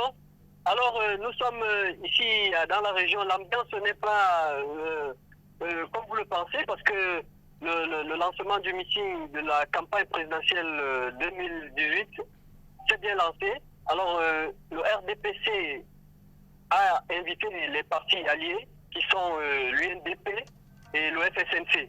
Alors, l'ambiance s'est passée en permanence de partis dans le calme, parce que désormais, c'est une vision unique. Alors, en ce qui concerne les partis d'opposition, aucun parti n'a encore pour le moment sorti le visage. Nous avons essayé de joindre le représentant du RMC qui nous a dit qu'il ne préfère pas dévoiler sa stratégie de campagne pour le moment. Également pour l'UPC qui nous déclare non partant. Alors nous avons des autres partis qui s'annoncent pour les prochains jours. Personne ne veut se... Avez-vous des nouvelles, par exemple, de l'ADD de Gaga Manadi, dont on sait quand même qu'il est grandement implanté dans cette partie du pays, qui est par ailleurs candidat, il faut le dire? Justement, Gaga Manadi, pour le moment, nous n'avons pas encore vu une annonce particulière, mais je crois que peut-être d'ici quelques jours, nous aurons la présence de l'ADD. Avez-vous des nouvelles du SDF, du parti Univers, dont on sait également que le président est très implanté du côté du Nord? Des nouvelles, j'en oublie certainement, vous avez parlé du MRC, je dis Univers, le CNM de Franklin Difford. MC. Ben, le PUR de Serge Espoir Matomba. L'UDC de Adamou Damdjoya. Bon, tous ces partis ici vraiment n'ont pas pris corps. Le seul parti qui a essayé d'impressionner les populations, à mon avis, c'est le parti d'Akeremouna, parce que la présidente a essayé de faire... Oui, alors je crois que pour le moment, voici les partis qui envisagent... Le FDP s'est-il déjà déployé là-bas? FPD. Le FPD, oui, pardon. Le FPD. S'est-il déjà déployé? Est-ce qu'Akere Mouna a déjà fait une descente depuis l'ouverture de la campagne de ce côté? Non, elle a pris la présidente de l'UPC qui s'est alliée, au nom de Abiba Issa, qui est descendue sur les lieux, est allée à Mayo Oulo, dans le maillot l'outil et qui a mené une annonce à la population avant le lancement du meeting de montrer le candidat qu'il devait choisir. Voilà un peu... Alors ça c'est depuis hier, hein, c'est depuis 48 heures, parce que la campagne a démarré hier. Oui. Alors j'ai eu la présidente au téléphone qui m'a dit qu'elle sera là mercredi. Alors, peut-on avoir une idée du visage, si je peux le dire ainsi, de la ville? Par exemple, ici à Douala, on voit les effigies du candidat sortant, président de la République. Un peu partout, des affichages qui déjà meublent la ville. Quel est le visage de la ville de Garoua ce soir? Alors, le visage de la ville de Garoua, vraiment, je ne sais pas, l'équilibre n'est pas vraiment présent. Nous n'avons que l'effigie du rassemblement du parti du RDPC, le rassemblement démocratique pour le peuple camerounais. Ce n'est que l'effigie du président Paul Biya qu'on trouve dans les rues des artères de la ville de Garoua. Aucune effigie d'un autre parti d'opposition. Merci à vous, Alpha Amadou. Je ne sais pas pour le moment, nous avons eu l'arrivée du ministre de la Communication qui nous promet un porte-à-porte, un grand meeting d'ailleurs. Je ne sais pas si je peux vous le passer en direct. Mais ce serait très bien. Ce serait bien d'avoir le ministre Issa Chirouma, par ailleurs, candidat. Alors, voici le ministre. D'accord. Allô? Bonsoir, monsieur le ministre Issa Chirouma Bakari. Je rappelle que vous êtes soutien du candidat Paul Biya. Vous arrivez à Garoua à l'instant. Je peux soupçonner que c'est certainement pour accompagner la candidature de votre champion. Oui, vous avez deviné juste, il ne fallait pas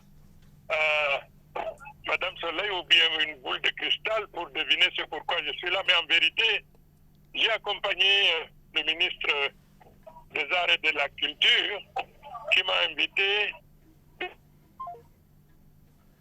Alors, on va rapidement essayer de retourner, à voir Alpha Amadou, rapidement. Alors, c'est le direct, la réalité du direct, on va la voir. Certainement que dans la bousculade, il y a une petite...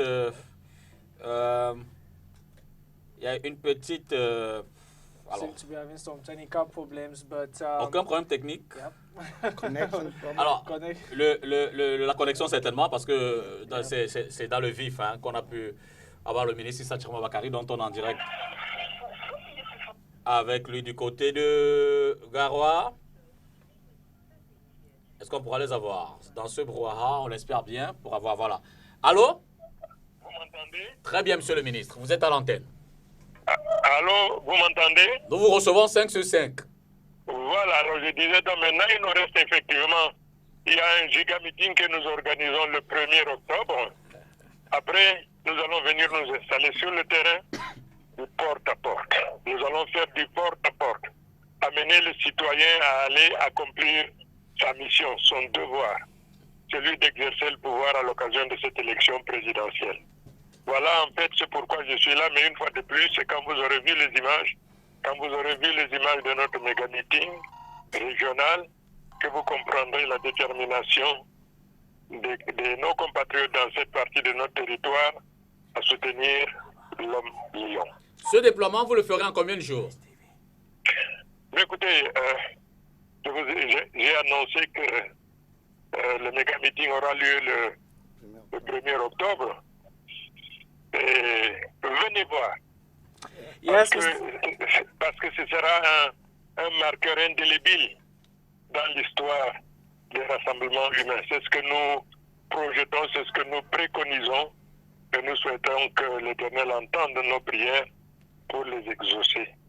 Yes, Mr. Minister, you are back in your home region to launch campaigns and campaign for President Paul Biya. Can you tell us exactly how this campaign will be carried out in the North region from the perspective of your party? Well, as I said in French, first of all, we came just here to awaken those who were not aware of what is taking place, to enlighten those who have not yet realized that 7th of October, this will be a pivotal moment because the nation as a whole will decide as to who will preside over the destiny of the nation. I came here just to promote the book written by the head of state. I decided to accompany the Minister of Art and Culture. We arrived at the airport. The turnout was so huge, impossible to describe the amount of people who gathered in order to welcome their leaders, the chairman of the party, and also to honor the presence of the Minister of Art and Culture. The meeting, the mega meeting, the HIPA meeting will take place the 1st of October. And then we will come back to settle here and to undertake the door-to-door campaign in order to sensitize people. I think that as far as my reading of the situation is concerned, as all politician, I can say that the game is already done, but we have to undertake door-to-door campaign to visit all of those who in one or other are qualified to play the game. This is my assessment of the situation. Maybe I am anticipating. Okay, let the fact corroborate what I am telling you. Merci, Issa Chiroma Bakari. Merci beaucoup pour cette réaction instantanée en direct de notre émission Destination Etoudi, qui évidemment va nous accompagner jusqu'au 7 octobre prochain. Nos équipes sur place vont observer tout ce qui se fait là-bas et bien sûr, le compte rendu sera fait dans nos éditions consacrées. Thank you. Merci beaucoup. Merci. Right, thank you very much. On va peut-être prendre une réaction, commentaire rapidement sur ce qui se fait avant de prendre nos autres correspondants. Jean-Didier Macor. Nous sommes également avec Abel Elimbi Lobert. Et puis... And Seve Kilian. I hope I pronounce the name well. Yeah, you did. Une réaction rapide. Déjà sur ce premier stop à Garoua. RDPC en mobilisation générale, un peu le mouvement qui accompagne Boyette. Oui, ma réaction est que la campagne vient de commencer et aujourd'hui 2018 est différent. Il y a beaucoup de plateformes de communication et chaque parti aura sa stratégie. Et il est évident que tous les partis ne peuvent pas être présents au même moment, au même endroit, au même moment. Et aujourd'hui, il y a les réseaux sociaux. Vous avez parlé un peu des effigies, des plaques qui sont déjà placées partout. Je pense que l'élection présidentielle, la circonscription électorale, c'est la nation. Et la nation camerounaise est vaste. Donc, chacun a commencé là où... C'est une stratégie, chacun a sa stratégie. Je pense que c'est ce que nous vivons bien à partir de... Vous avez commencé par Garoua. J'espère qu'au cours de l'émission, on va essayer de voir ce qui s'est passé ailleurs. Avant de prendre la réaction des autres, nous allons à l'ouest. Avec Flore Kenyé. Flore, bonsoir. Bonsoir, Dipita. 24 heures après le début de... 24 heures après le lancement de la campagne, lancement officiel, est-ce qu'on peut avoir le point du côté de l'Ouest Cameroun? Bien évidemment, 3 faits ont marqué la campagne électorale à l'Ouest 23 septembre 2018. Le candidat Joshua Ozi, que nous avons suivi dans les moindres détails, dans son parcours marathon, a entamé son périple à Baham, chef-lieu du département des Hauts-Plateaux, ce jour. Village d'origine du candidat Maurice Kamto. Ici, une cinquantaine de personnes a répondu présentes à son meeting. À 500 mètres de là, les militants du MRC formaient leurs scrutateurs pour le 7 octobre prochain.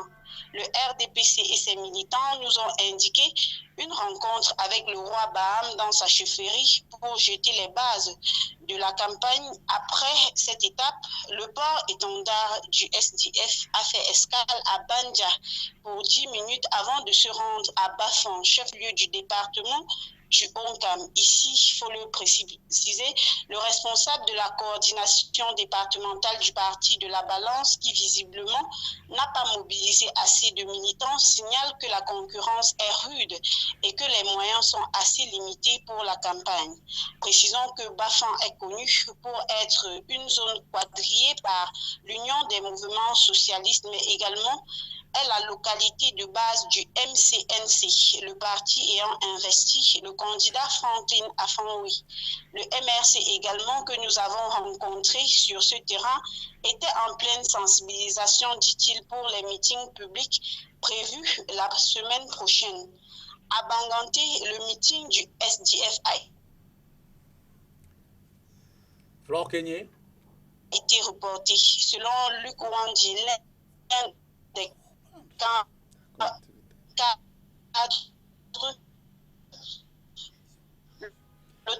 Alors, il est fort probable qu'on ait des problèmes sur le réseau avec Flore.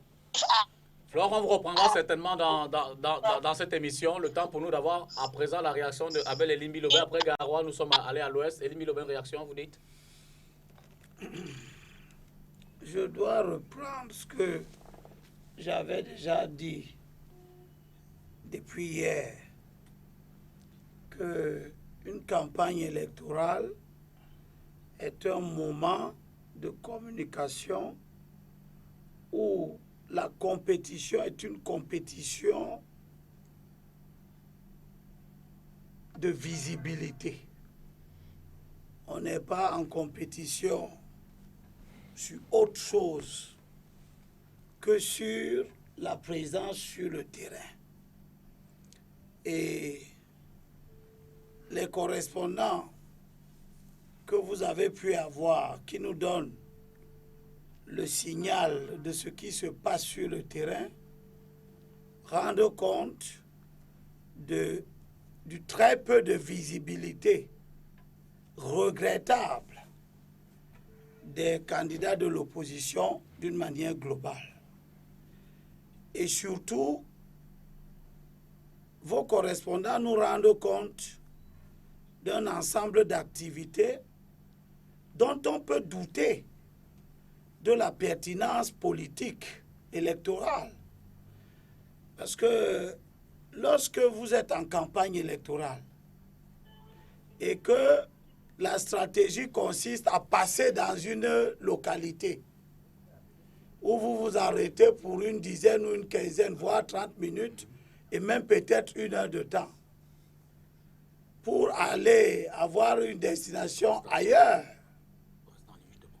eh bien, dans cette localité, on peut se demander si votre passage aussi éclair constitue un véritable effort de mobilisation, de persuasion des électeurs de la localité. Une seconde, je vous en prie. On va du côté de l'Est. Joseph Kemenyé, bonsoir. Joseph Kemenyé. Bonsoir au plateau. 24 heures après le lancement de la campagne, état des lieux à l'Est Cameroun. Bonsoir le plateau, bonsoir à tous les téléspectateurs de STV. La campagne électorale a été effectivement lancée dans la région de l'Est hier samedi, et c'est à travers un méga meeting jamais organisé par le Rassemblement démocratique du peuple camerounais à l'Est. La maison des partis de Bertois a été archi-comble autour du président Bernard Wangolo. On y retrouvait la querelle des élites de la région de l'Est, le ministre Lé, les anciens ministres et directeurs généraux des entreprises publiques et parapubliques. Et vraiment, c'était une foule infernale à la maison des partis de Bertois. Et aussitôt le meeting de Bertois a pris fin, la caravane s'est déferlée dans les 33 sections que compte du Rassemblement démocratique du peuple camerounais, que compte la région de l'Est. Alors, qui disait partie de l'opposition? Au niveau de l'opposition, on a l'impression que la région de l'Est est abandonnée. Déjà, on le signalait dans l'un de nos reportages il y a quelques semaines encore. Pendant la phase de pré-campagne, on n'a pas beaucoup vu l'opposition dans la région de l'Est. C'est vrai que le professeur Moïse Kanto est passé simultanément en provenance de la partie départementale du pays. Il a fait une escale du côté de Yokadouma. Le pasteur Ndifor également, en provenance de la partie départementale, est escale ici. Mais déjà, au niveau de la campagne électorale proprement dite, il y a l'ORDPC, on l'a déjà signalé un peu plus haut. Il y a le professeur Moïse Kamto qui est annoncé demain à Bertois, dans la région de l'Est. Il entre par la top, qui fait escale à Bomban, à Doumé, avant de rallier Bertois dans l'après-midi aux environs de 15h pour un meeting est prévu. Le 28 déjà, le candidat du PUR, Pierre Espoir Matomba, est annoncé avec escale à Bomban où un meeting est prévu. Aux environs de 16h à Bertois, le meeting du candidat du PUR, qui va animer un meeting abertoir avant d'échanger avec la presse aux environs de 18h. Merci à vous, hein, Joseph Komenian. On va évidemment rester en contact pour avoir tout ce compte rendu dans toutes nos éditions d'information. Et on vous encourage vivement pour nous en rendre compte. Bonsoir. Olivier Macron, une réaction? Oui. Bonsoir au plateau. Ma réaction est que la campagne est lancée. Les candidats se déploient progressivement. Je ne suis pas d'accord avec l'approche de ceux qui disent qu'il y a un problème de déficit de visibilité ou bien de crédibilité. Tout cela va progressivement et de manière crescendo souvent. Parfois, ça peut commencer un peu timidement, mais c'est progressivement que le déploiement se confirme sur le terrain. Donc, prenons notre mal en patience. Les candidats vont monter en puissance progressivement au fur et à mesure que les jours vont passer. Autre chose est que dire que les candidats passent et ils font 1 heure ou 2, s'arrêtent et puis délivrent rapidement un message qui n'est pas perçu ou apprécié ou compris des populations, ça aussi c'est pas tout à fait vrai. Puisque le message est délivré, tout dépend de son contenu. Le message de notre candidat, par exemple, Cabral Liby, est décliné avec une certaine précision. On revient dans les messages dans une seconde. All right, just give us a minute. Time good enough. We get the reaction of Marcel Litoué. He is our correspondent on the line to Kumba. Good evening, Marcel. Thanks for joining us. Good evening, Kita. Good evening, Zipita, and welcome to Kumba. Yeah, we all know that campaigns started yesterday. How can you evaluate the campaigns in Kumba, which still remains one of the major flashpoints of the Anglophone crisis? Yes, in Kumba, the town of Kumba has still not experienced any serious campaign activities till now. You know, other towns were already prepared before the campaign, but Kumba has never witnessed any preparation of campaigns, which has made it very difficult to experience any campaign activity. However, we have experienced the presence of CPDM banners and post pictures of CPDM candidates in town today that are all posted around the city of Kumba. Apart of that, there is no other major sign of campaign taking place here in Kumba for now, while we are still expecting that maybe in the days ahead, as we heard from the Leme 1A section president, I got on phone a few hours ago, who said that they will be doing their launching on Thursday, that the divisional launching of CPDM campaigns will be done here on Thursday. So apart of that, for now, the town of Kumba is still very calm, and many people are not even talking about campaigns. That is the situation for Kumba now. Yeah, do you have any idea of how some opposition political parties will be deploying themselves in the coming weeks? Probably the SDF, which is also one of the main parties there in Kumba. How are they preparing for the coming days? Yes, unfortunately, I did not have the SDF party authorities in Kumba. But a few days ago, I got the CRM coordinator from the mayor, who told me that the prevailing situation does not warrant them to go out for campaigns as was expected. And that even if there will be campaigns, it will be in a very different way that he did not even want to explain to me how they are going to do it. You know, the situation here is quite different. Other places were prepared before campaigns, but Kumba has never seen any preparation for any political party to prepare to even call for a meeting. So there is just that calmness. People are not even talking about that. So we are still waiting that maybe now that campaigns have started, but we are surprised that even SDF, that is very strong here, has not indicated any sign of any political activity up to now. All of them are just calm. And we don't know. We are still waiting. Okay, Marcel, thank you very much. We do hope to have you in subsequent programs as well as the newscast. Okay, thank you. Thank you. Merci Marcel. On va donc poursuivre cette émission avec le troisième temps fort. Ce sera une forme de débat avec nos panélistes déjà présents dans ce studio. Alors, Abel Elimi Loubet, 24 heures après le lancement de la campagne, on peut confirmer que les choses sont véritablement parties, même si toutes les formations politiques ne semblent pas être sur le même pied d'égalité en termes de déploiement de ces militants. Nous savions que ça allait se passer comme cela, tant que face au RDPC, qui est une grosse machine et qui le prouve là, il y a un ensemble de partis qui refusent déjà, du point de vue purement intellectuel, et c'est une forme de malhonnêteté, de reconnaître que l'adversaire qu'ils ont en face d'eux est un adversaire coriace, particulièrement implanté. Et les reportages que nous recevons, pour ma part, sont fort inquiétants.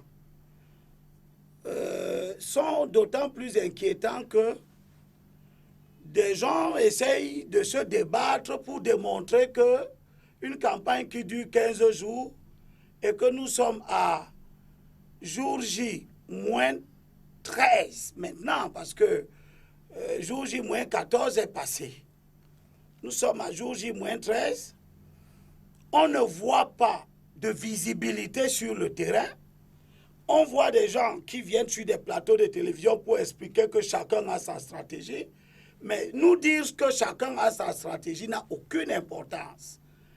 Parce que quelle que soit la stratégie que vous pouvez avoir dans une campagne électorale, cette stratégie-là nécessitera toujours que vous fassiez voir, que vous fassiez une forme d'opposition à votre adversaire sur le plan de sa visibilité. Or, nous constatons ici, d'après vos reportages, que là où on voit le RDPC, pour l'ensemble des reporters que vous avez pu avoir, on ne voit pas l'opposition en face. Eh bien, l'opposition peut prendre tout son temps. Elle risque de découvrir que la campagne électorale n'est pas éternelle, qu'elle n'a que 15 jours, et que chaque jour où vous n'êtes pas visible sur le terrain est un jour où vous n'avez pas marqué les esprits. Et c'est d'autant plus important que l'idée de conjuguer les forces que nous avons appelé l'opposition à mettre en œuvre visait à pallier à ces insuffisances-là. Si on avait eu 8 candidats qui se sont mis en équipe autour de l'un d'eux, on aurait chaque jour 8 candidats qui seraient quelque part dans le pays, certainement avec une campagne bien organisée, un déploiement bien pensé, dans une région du pays, c'est-à-dire 8 régions chaque jour, où on aurait entendu la voix de l'opposition en train de s'exprimer pour un objectif avec un capitaine d'une équipe cohérente. Et c'est ce que les 8 candidats nous ont refusé.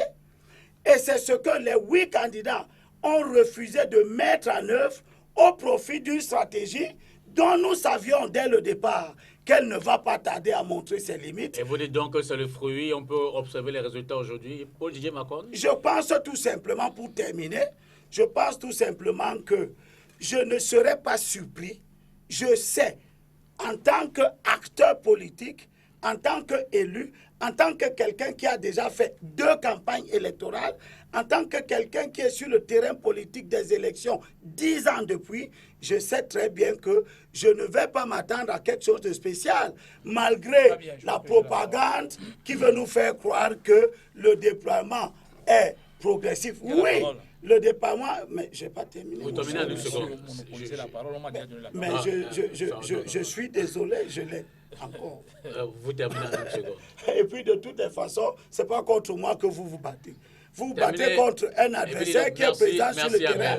Et je prends acte que vous n'êtes pas présent sur le terrain. Et c'est ce que nous voulons regretter parce que l'opposition et son combat, c'est nous tous. Merci, merci. Paul Didier. Oui, je pense que notre président Cabral Libi a fait 2 meetings retentissants aujourd'hui. Le premier à Edea et le deuxième à Douala. Le troisième demain, ce sera dans le Mungo. Et après, on va continuer à l'ouest et ailleurs.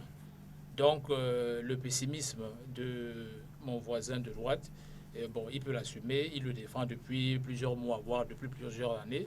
Je pense que nous ne sommes plus à cette époque ou à cette étape où on doit venir exprimer des regrets, ou se dire on aurait pu faire tel, on ne l'a pas fait. Ça n'a pas été fait. Maintenant, ce qui est en train d'être mené comme lutte, c'est de convaincre les électeurs d'avoir la majorité des suffrages. N'oubliez pas que nous sommes à une élection à un tour. Ça veut dire que si le premier a 10% de suffrages et le deuxième a 9%, celui qui a 10% remporte l'élection présidentielle. Je vous en prie. Donc, ne donnez pas l'impression qu'il faut dégager une majorité absolue pour être élu président de la République. C'est une élection présidentielle. Soyons-en conscients. Bien, maintenant, il ne faut pas aussi jouer au prophète de la démobilisation systématique. Parce que jusque-là, on a entendu beaucoup de paroles visant à décourager les électeurs, à les démobiliser. Mais finalement, je ne sais pas quelle est la posture de ceux qui défendent ce genre de choses. Vont-ils élire un président ou vont-ils choisir un candidat le 7 octobre?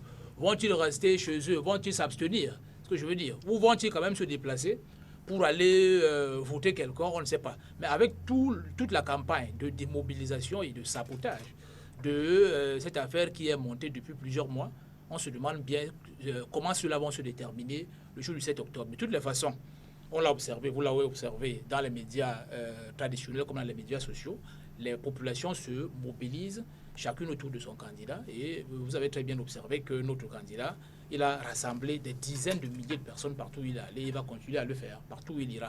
Et on ira avec nos moyens. Donc qu'on ne nous dise pas que nous sommes absents sur le terrain, nous y sommes. Et puis n'oubliez pas que les électeurs ont un degré de cristallisation vis-à-vis de leur candidat. Ce n'est pas parce qu'il n'est pas passé à tel ou tel endroit que forcément il va perdre. Ou alors ce n'est pas parce qu'à l'inverse, tel ou tel est passé à cet endroit que forcément c'est lui qui va gagner.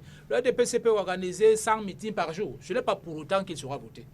Lorsque celui qui cristallise les affections de ce côté-là va arriver, c'est bel et bien lui qu'on va choisir. Même s'il n'y est même pas arrivé, il peut, par la communication qu'il fait, comment on va dire, rallier un grand nombre de foules derrière sa cause et se faire choisir de ces gens-là. Notre candidat Cabral Libi s'est fait connaître par les médias, il n'était pas allé sur le terrain, il se fait aimer à travers les médias. Donc ce n'est pas forcément que vous êtes dans chaque village, vous faites un meeting tous les jours dans chaque village que vous allez vous faire aimer et voter des électeurs. Je pense qu'il faut qu'on évacue ce genre de préjugés.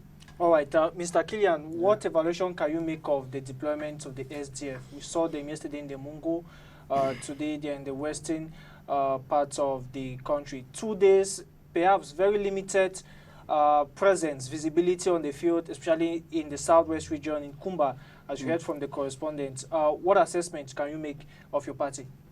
Yeah, before I actually make the assessment, I'm not at ease with the problem of visibility because the candidate that I represent here, who is O.C. Joshua, has been visible before the launching of the campaign.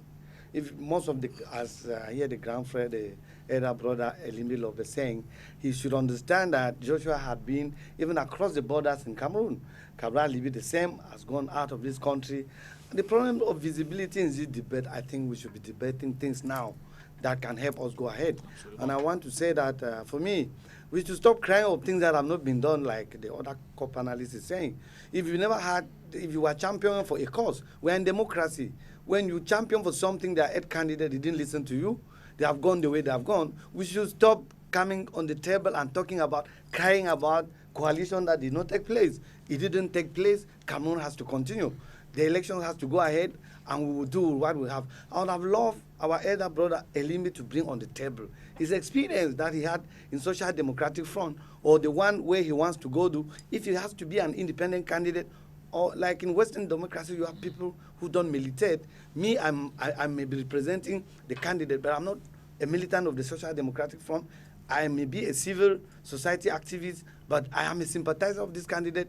This is what we should be talking to construct Cameroon, because we are going on political clans, and when you go on political clans, you would have done this. Cameroon does not advise. For me, our candidate nationally started the campaign yesterday. I still hear those kind of critics coming from him that it was kind of stoppage his landing for a few minutes and going. It is a strategy. A party like SDF that is implanted since 1990 should have representative and wards and electoral district on every places.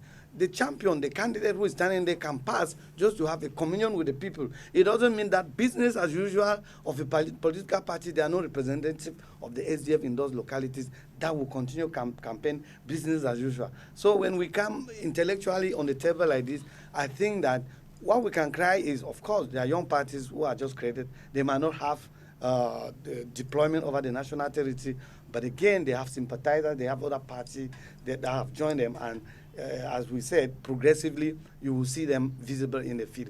But what I generally criticism on opposition is that the means that they have there, we know. We should not come to that. The day we will have a real democratic Cameroon where there will be difference between the state and the party in power, we cannot complain. It's normal. The administrative, you will see that Yaoundé is already voided of the senior civil servant because they are automatically the militant of the ruling party. So it's normal for that to happen. You know the way the state is. The state is from the central to the local level. But is that CPDM presence not intimidating for you of the opposition? Let me tell you, in an eve of an election, you are talking about an electorate which is divided into two. First of all, the party has to count on its militant before sympathizers. Any party that is structured for a long time should have, whether there are 2-3 militants on each area, they have it. But now, the only thing is what is the capital, the add value that you are going to add in all the areas that you are going to look for sympathizers. Those people, the difference is going to be on the content of the program.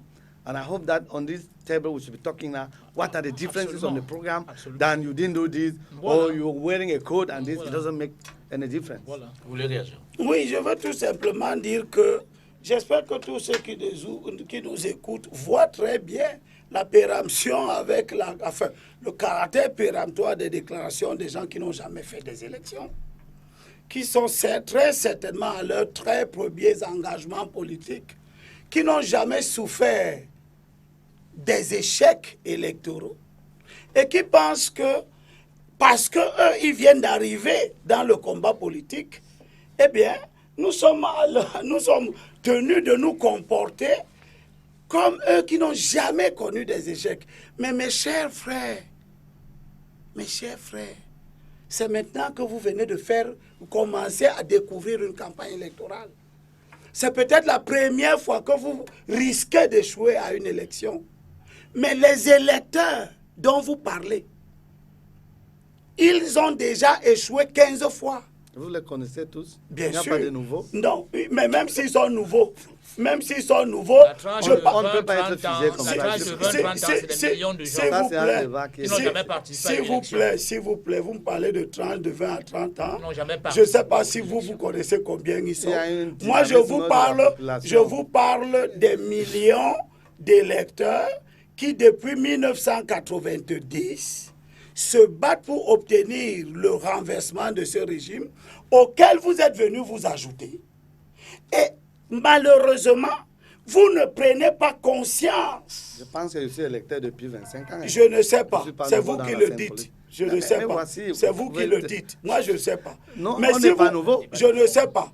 Mais ce que je constate, et je veux vous dire, c'est que si vous estimez que vous pouvez découvrir vos premiers échecs maintenant, les électeurs camerounais qui veulent le changement se battent depuis 26 ans.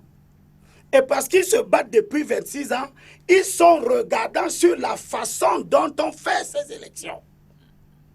Ils regardent parce qu'ils ne veulent pas échouer la 16e fois et peut-être échouer l'année prochaine, la 17e fois et la 18e fois d'ailleurs, puisque nous avons 2 élections l'année prochaine. Et il y a une espèce de souffrance lorsque on voit des gens qui peuvent, de façon aussi simpliste, organiser ce qui est connu comme étant le facteur essentiel des échecs à répétition. C'est la dispersion. Quand je vois, permettez-moi de finir, quand je vois l'énergie, la force qui a été déployée cet après-midi au stade de Sika, qui me rappelle d'ailleurs les années 90-92. Et qui me rappelle aussi que la popularité, qui est essentiellement un phénomène urbain, n'est pas l'élément essentiel de la stratégie électorale gagnante. Quand je vois ça, et je vois que dans le même temps, quand Cabral Libye déploie ce talent, et que dans le même temps, il n'est pas en train de le déployer ailleurs, là où il risque de ne jamais passer, et que dans le même temps, aussi est en train de déployer un talent qui ne se conjugue pas avec le talent de M. Cabral Libye, et que dans le même temps, M. Kamto est en train de déployer un talent qui n'est ni en train de se conjuguer avec le talent de Ossi, ni avec le talent de Cabral. Moi qui ai déjà échoué les élections 15 fois, vous avez des frayeurs. Eh bien, merci. Je me dis, ces gens-ci, pour n'avoir pas accepté de conjuguer leurs efforts, sont en train... Ce débat n'est pas passé parce que c'est faux. Ce débat n'est pas passé. Il est d'ailleurs d'autant plus actuel. Ils peuvent encore, à ce moment... Nous ne sommes pas là pour écouter. Écoutez, vous pouvez ne pas vouloir m'écouter, vous allez souffrir de m'écouter, et même par la force. Jusqu'au 6, vous êtes estimé, vous êtes optimiste pour voir éventuellement ces leaders. Non, il ne s'agit pas d'être encore optimiste. Il s'agit de dire qu'ils ont pris une responsabilité de se déchirer, de se diviser, d'éparpiller un électorat qui n'a pas les mêmes objectifs que eux. Notre électorat, celui qui veut l'éviction du président Biya, a un problème essentiel. Merci. C'est l'éviction. Ce n'est pas l'arrivée au pouvoir de X ou de Y au point d'accepter que X, Y, Z participent à l'éparpillement de nos forces. Dans le fond. Et les reportages que vous venez de faire nous montrent que l'éparpillement de nos forces est effectivement en place et elle va monter en puissance. Olivier, nous sommes à jour J moins 13. Dans le fond, est-ce que les messages, les appels, lors des mobilisations que vous passez à tous ceux qui assistent là, avez-vous le sentiment quand même que certains des cibles, est-ce que ces campagnes de séduction finalement se conjuguent en engagement vis-à-vis de la jeunesse qui semble se mobiliser? Mais écoutez, si le message ne mobilisait pas, on n'aurait pas eu autant de personnes pour venir assister au meeting de Cabral cet après-midi dans 2 villes différentes. Ça veut dire que le message mobilise bel et bien. Ça veut aussi dire que la campagne vous avez parlé de séduction un peu, mais de conviction et de mobilisation des populations n'a pas commencé hier, elle a commencé depuis. Un travail de fond a été fait et c'est ça qui crée aujourd'hui toute la sympathie, n'est-ce pas, autour de ce candidat. Bien, donc, encore une fois, peut-être qu'il vaut mieux passer sur les questions de fond parce que ces questions de procédure, comme quoi on aurait dû... Qui sont pertinentes en cette période. Le candidat Cabral a proposé des solutions pour la coalition de l'opposition. Les autres candidats n'ont pas consenti, n'est-ce pas, à jouer ce jeu-là. Bon, c'est déjà passé, chacun a évoqué ses raisons pour lesquels il ne pouvait pas accepter telle ou telle procédure de désignation d'un candidat unique. Cela étant dit, on a dit le candidat unique n'est pas un programme politique. Chaque candidat ou chaque parti ou chaque candidat a son programme politique et va être élu sur cette base. Et n'oublions pas, encore une fois, que nous sommes dans une élection à un tour, avec majorité simple. Ces voix qui s'éparpillent, elles peuvent aussi s'éparpiller au profit des candidats de l'opposition. Je veux dire qu'on peut arracher, n'est-ce pas, des voix, et on va arracher des voix au RDPC, qui n'aura non plus les 80 ou les 70% habituels, qui pourra tomber à 10%, tandis que le premier a peut-être 15% et le deuxième a peut-être 14%. C'est parfaitement possible. Donc on ne donne pas l'impression que tout est déjà joué, ce n'est pas vrai. Ces voix que nous avons là peuvent... Alors dans le fond, vos axes de campagne. Les axes de campagne, bon, je ne sais pas sur quoi vous aimeriez que je commence, mais je voudrais commencer par peut-être le plus important, ce qui concerne l'économie et l'emploi, n'est-ce pas, du plus grand nombre, notamment la jeunesse. Vous savez très bien que notre politique économique est fondée sur l'agro-industrie, la production et la transformation. C'est pour ça que nous parlons de agro-industrie, parce qu'il y aura de la production agricole et la transformation sur les sites de production. Ce que nous voulons faire, c'est que nous voulons développer un complexe agro-industriel dans pratiquement chaque commune qui en a le potentiel. Et nous pensons déjà à 300 communes au moins sur les 360. Des grosses unités de production, comment on dit, sur le modèle de EVCAM ou bien de Sosucam, qui pourraient à elles seules employer 7000 personnes comme le font ces grandes entreprises-là sur les sites où ils sont implantés. Si on démultiplie ce concept dans tous les autres arrondissements du Cameroun, on voit très bien que 7000 salariés par arrondissement, si on multiplie au moins par 300, ça nous fait un peu plus de 2 millions de salariés directs. Alors c'est la création de ces emplois directs-là, je parle de la production et de la transformation, qui nous permet donc d'avoir un socle économique important avec un effet d'entraînement positif sur le reste de toutes les activités que nous voulons mener. Évidemment, les formations que nous allons donner à la jeunesse vont être adaptées à cette demande économique que nous sommes en train de vouloir mettre sur pied. Donc moi, je pense que c'est ça le débat le plus important maintenant. La question de savoir si on aurait dû coaliser ou pas, c'est des questions qui sont un peu passées. On veut savoir quel est le message des candidats et comment ils vont résoudre les problèmes des Camerounais. Ça, c'est pour ce qui concerne l'emploi privé. Ces entreprises agricoles vont être ouvertes par les deux partenaires habituels, sinon par 3 partenaires. L'État est partenaire, le privé camerounais est partenaire, et puis les investisseurs directs étrangers. Nous avons pour ambition de créer 200 000 hectares de culture chaque année, à raison de 20 000 hectares par région. Je voudrais rappeler que 200 000 hectares, ça fait à peu près 12 EVCAM. Sous EVCAM, c'est 18 000 hectares. Donc, si vous faites 200 000 hectares en un an, ça veut dire que vous créez 12 sociétés de cette envergure. C'est quelque chose de très simple à faire, surtout avec des partenaires étrangers, parce qu'en agissant en co-entreprise avec eux, vous avez la possibilité de faire une exploitation agricole sur de très vastes superficies et de monter des sociétés agricoles avec emploi salarié. Ce dont nous parlons là, ce n'est pas de la débrouillardise. Ça veut dire qu'au terme de notre mandat de 5 ans, on pourra aller à la CNPS et vérifier combien de personnes y sont effectivement, comment on va dire, ont effectivement souscrit, n'est-ce pas, une assurance sociale, par exemple. C'est à partir de là qu'on va compter le nombre de personnes qui ont effectivement un emploi. Je ne vous cache rien. Dans ce pays, nous avons un taux d'emploi, parce qu'il n'y a même plus lieu de parler de chômage. On a un taux d'emploi de 700 000 salariés sur 11 millions possibles. L'État emploie 300 000 personnes. Et toutes les entreprises privées réunies emploient à moins de 400 000 personnes. Donc quand je parle de 700 000 salariés, j'exagère forcément. Donc nous sommes là dans une société où on n'est plus à parler, on n'est plus là à parler de taux de chômage, mais on est plutôt là à parler de taux d'emploi. Or, dans l'agro-industrie telle que je vous la présente, qui n'est qu'un seul pilier de notre programme économique, on a la possibilité de créer 2 millions d'emplois, ce qui permet donc de faire progresser l'emploi salarié et de faire aussi progresser la protection sociale.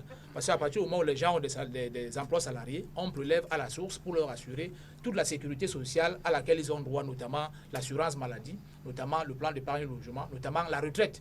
Parce que lorsque les gens sont dans l'informel, il est difficile de les pêcher là où ils sont pour aller prélever, n'est-ce pas, les différentes cotisations qu'ils doivent mettre dans la caisse d'assurance. All right, Kylian, what has been the key message that you're selling, that your party is selling to the electorate? The key message that my candidate is based on what you call the political milestones, which is les axes they are talking in French, and those milestones are based on some macroeconomic indicators, the salary, consumption, production, investment, and the revenue. And followed by the 24 measures that you have. And those measures can be, at the same time, presidential acts or laws that are introduced through parliament to reform the actual situation we have today. You know, the bottom line of those economic indicators is where are we going to get the money to finance the proposal that he's talking about. And you get to the budget of Cameroon, which is almost 70% consumption today. He's proposing it to be around 40-45%. It simply has to do with restructuring the headcount of the government, ministers from 60-something to 15, for example, closure of ENAM. You see, those are just measures, but the macroeconomic indicators are going to be what? Salaries. What does he say about salaries? The next 5 years, he has to increase the minimum wage to 160,000. Some people ask, is it doable? When you look at a budget of what is the gross domestic product of Cameroon, in 2015 it was 15,000 million, and it's going to 20,000 million today. But when you look at the budget of Cameroon, which is almost 30% of that GDP, you understand that if you reduce the head count of the government, you fight corruption, you can save around 1,500 billion from that budget. And you know what is the salary, mass salary of civil servant in Cameroon? It is around 300,000 million. So you see that if you can save 1,500 billion, you can be able to double salaries, for example. And then you fight corruption. Because the Cameroonian economy, as you see, is even more informal economy. When you look at it, the national statistics, because of corruption and the way the governance is, there are things that are not entering in the national accounting. That when you come and you change the attitude of governance, you'll be able to see exactly what is the national production. So the milestones around those indicators that he's proposing are going to be a lot of economic reforms, a lot of political reforms that are going to enable him to save money that will permit him to realize his program. We don't want to talk a lot in a lot of rallies. Those are messages that we will be passing. A economic blueprint of a social democrat program, which is giving the purchasing powers the possibility of economic growth. You know, when consumption is encouraged and is favored, you know what, there is a multiplier of investment and so on. But again, when you talk about investment, you be very careful. There is public investment and private investment. What are the economic measures that are going to be taken?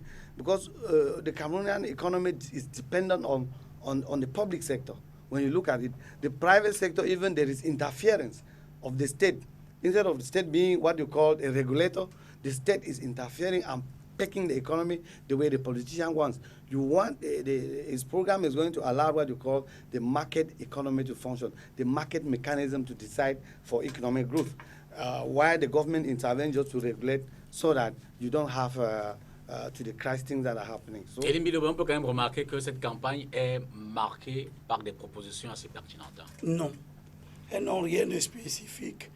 Et c'est justement ce que nous voulions éviter en faisant en sorte que nos camarades de l'opposition qui ont choisi d'exprimer leurs ambitions purement personnelles en lieu et place de la recherche d'un intérêt général s'asseyent.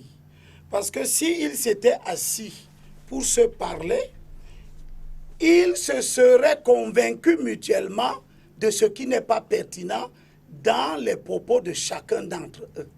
Regardez la légèreté avec laquelle des gens qui n'ont jamais dirigé une organisation, des gens qui n'ont jamais créé une entreprise, des gens qui n'ont jamais créé des emplois, ils vous parlent de la création de 2 millions, 3 millions d'emplois. S'il te plaît, s'il te plaît. Quand vous avez parlé, non, c'est pas possible.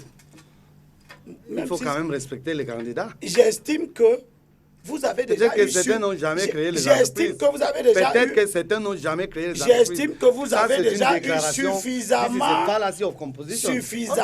des cas de comportement vis-à-vis de nos compatriotes. Nous, on connaît quand même les candidats qui ont déjà créé les entreprises. Je ne sais pas. Oui, bon, vous ne savez pas parce que vous voulez pas savoir. Et alors, monsieur aussi qui est chef d'entreprise, on ne peut pas dire ça sur un plateau. Monsieur aussi qui est chef d'entreprise, Monsieur Akere, mais vous avez dit tout à l'heure qu'ils n'ont jamais créé d'entreprise. Vous allez réagir après.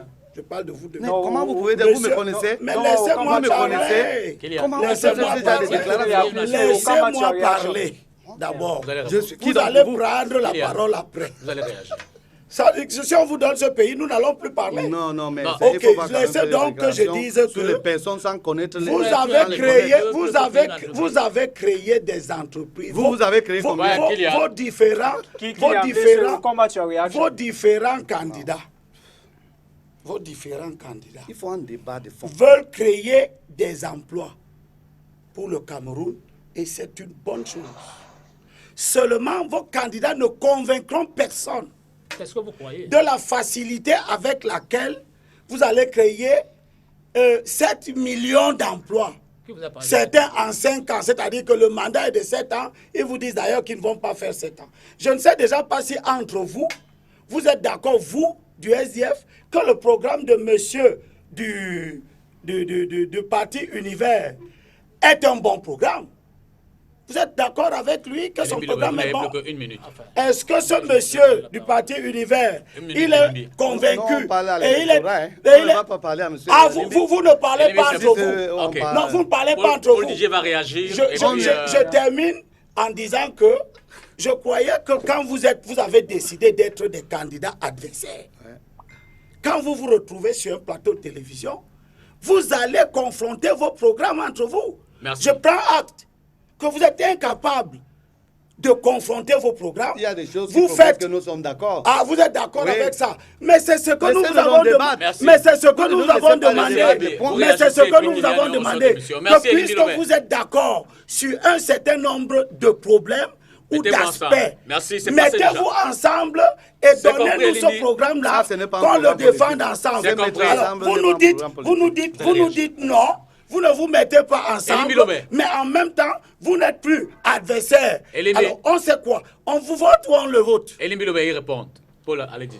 Oui, en 2 minutes. Moi, je constate que M. Elimbi nous installe dans une espèce de cacophonie. Je pensais qu'on a invité les candidats et leurs représentants ici pour qu'ils disent aux Camerounais comment ils vont améliorer. On peut également inviter les voix dissonantes pour plus de clarté vis-à-vis des Camerounais. Dissonance qui est dans l'esprit, pour plus de clarté, qui est dans l'esprit de la campagne, qui consiste à dire aux Camerounais comment on va améliorer leurs conditions d'existence. Tous les Camerounais vont aller à cette élection. Les gens ne peuvent pas venir s'installer ici pour nous dire que bon, voilà. Non, c'est pas là le débat. Voilà. Laissez-nous s'exprimer et demander qu'on ne donne pas la parole à ceux qui ne croient pas à leur stratégie. Paul Didier, c'est nous qui faisons le casting. C'est nous qui savons ce que nous recherchons. Nous sommes en campagne électorale. Il y a 9 candidats qui ont des projets, mais il y a des millions de Camerounais qui se contredisent tous les jours qui vont aller voter. Et pour cela, toutes les voix doivent être entendues. Et c'est pour ça que le casting essaie de refléter au maximum cette diversité d'opinions. Donc, voilà. je préfère parler de notre candidat et de notre programme. Donc, je ne vois pas qu'est-ce qui est réalisable. D'abord, pour être un président de la République, il n'est pas nécessaire d'avoir créé des entreprises. Sinon, le François Hollande ne serait pas président. Donc, ce que je voudrais dire, c'est que nous avons un programme économique. Il y a des entreprises agro-industrielles. Quand notre candidat dit qu'il est le Ahidjo de temps moderne, ce ne sont pas des choses qui sont dites en l'air. C'est parce que c'est le président Ahidjo qui a posé les bases de l'économie du Cameroun, qui repose précisément sur l'agro-industrie. Il a commencé à créer des sociétés agro-industrielles qui, jusqu'au moment où nous parlons, sont porteuses de l'économie du Cameroun. Je parle de EVCAM, je parle de la Sosucam, il a viabilisé la CDC, la Sodecoton, la Sodecao et bien d'autres encore. Au moment où il partait, il avait près de 300 sociétés qu'il avait mises sur pied. Il faut intensifier cette dynamique. Il n'y a aucun développement sans développement de la production agricole. La richesse d'un État se mesure à la quantité d'hectares de terre mise en valeur de façon scientifique et technique. Ce n'est pas un choix ou bien une option qu'on a. Je voudrais bien qu'on me dise qu'on n'a pas créé telle ou telle entreprise. Un politique, c'est autre chose. Un politique n'est pas forcément un entrepreneur. Il peut l'être, mais il peut aussi être un juriste. Il peut aussi être un philosophe. Il peut aussi être un mathématicien. Il peut être toutes sortes de choses. Donc, c'est des choses qui existent déjà. C'est un concept qui a commencé à être implémenté dans les années 60 par le président Ahidjo. Il est question de le poursuivre et de l'intensifier dans toutes les communes du Cameroun, de façon à rendre même les communes autonomes. C'est-à-dire que dans chaque commune, on doit pouvoir trouver une entreprise et une unité de transformation. Dans quelle commune on ne peut pas implanter un type de culture donnée et une unité de transformation comme cela se passe à Niété. C'est parfaitement possible dans toutes les communes du Cameroun. Il faut que les communes deviennent autonomes d'un point de vue économique, qu'on crée des emplois locaux à ce niveau. C'est ça qui permet d'accroître la richesse d'une manière qui est considérable et de la redistribuer donc à tous les postes où elle doit être redistribuée, notamment les fonctionnaires dont on parlait tout à l'heure, notamment les infrastructures où il faut accorder de l'argent. Ce que nous proposons par exemple, c'est que au niveau des salaires des fonctionnaires dont nous parlions, qui sont relativement bas, c'est cette production accrue qui peut se réaliser en 5 ans. Vous allez augmenter les salaires des fonctionnaires, oui, bien sûr. Mais ces salaires-là augmentent au rythme de la croissance. C'est-à-dire que l'augmentation des salaires est indexée sur la croissance. Si nous avons de la croissance, les salaires augmentent. Mais si nous n'avons pas suffisamment de croissance, les salaires n'augmenteront pas. Et comme nous savons que le type d'investissement que nous allons faire, en quantité et en qualité, nous permettra d'avoir des taux de croissance que nous voyons ailleurs. Et même au-delà, parce que notre niveau d'investissement est tout à fait inédit en Afrique noire. Jusque-là, nous avons un potentiel agricole, mais qui n'est pas mis en valeur. Et qui ne peut être mis en valeur, notre richesse, que par la mise en valeur de cette terre. 17 millions d'hectares, c'est quelque chose d'extraordinaire. Nous sommes à moins d'1 million. Imaginez que progressivement, nous atteignions 1 million, 2 millions et 3 millions d'hectares de terre. Mais c'est des emplois qui se créent. Je vous rappelle, M. Elimbi, que par hectare, on a besoin d'un travailleur. Nous ne sommes pas là pour bavarder.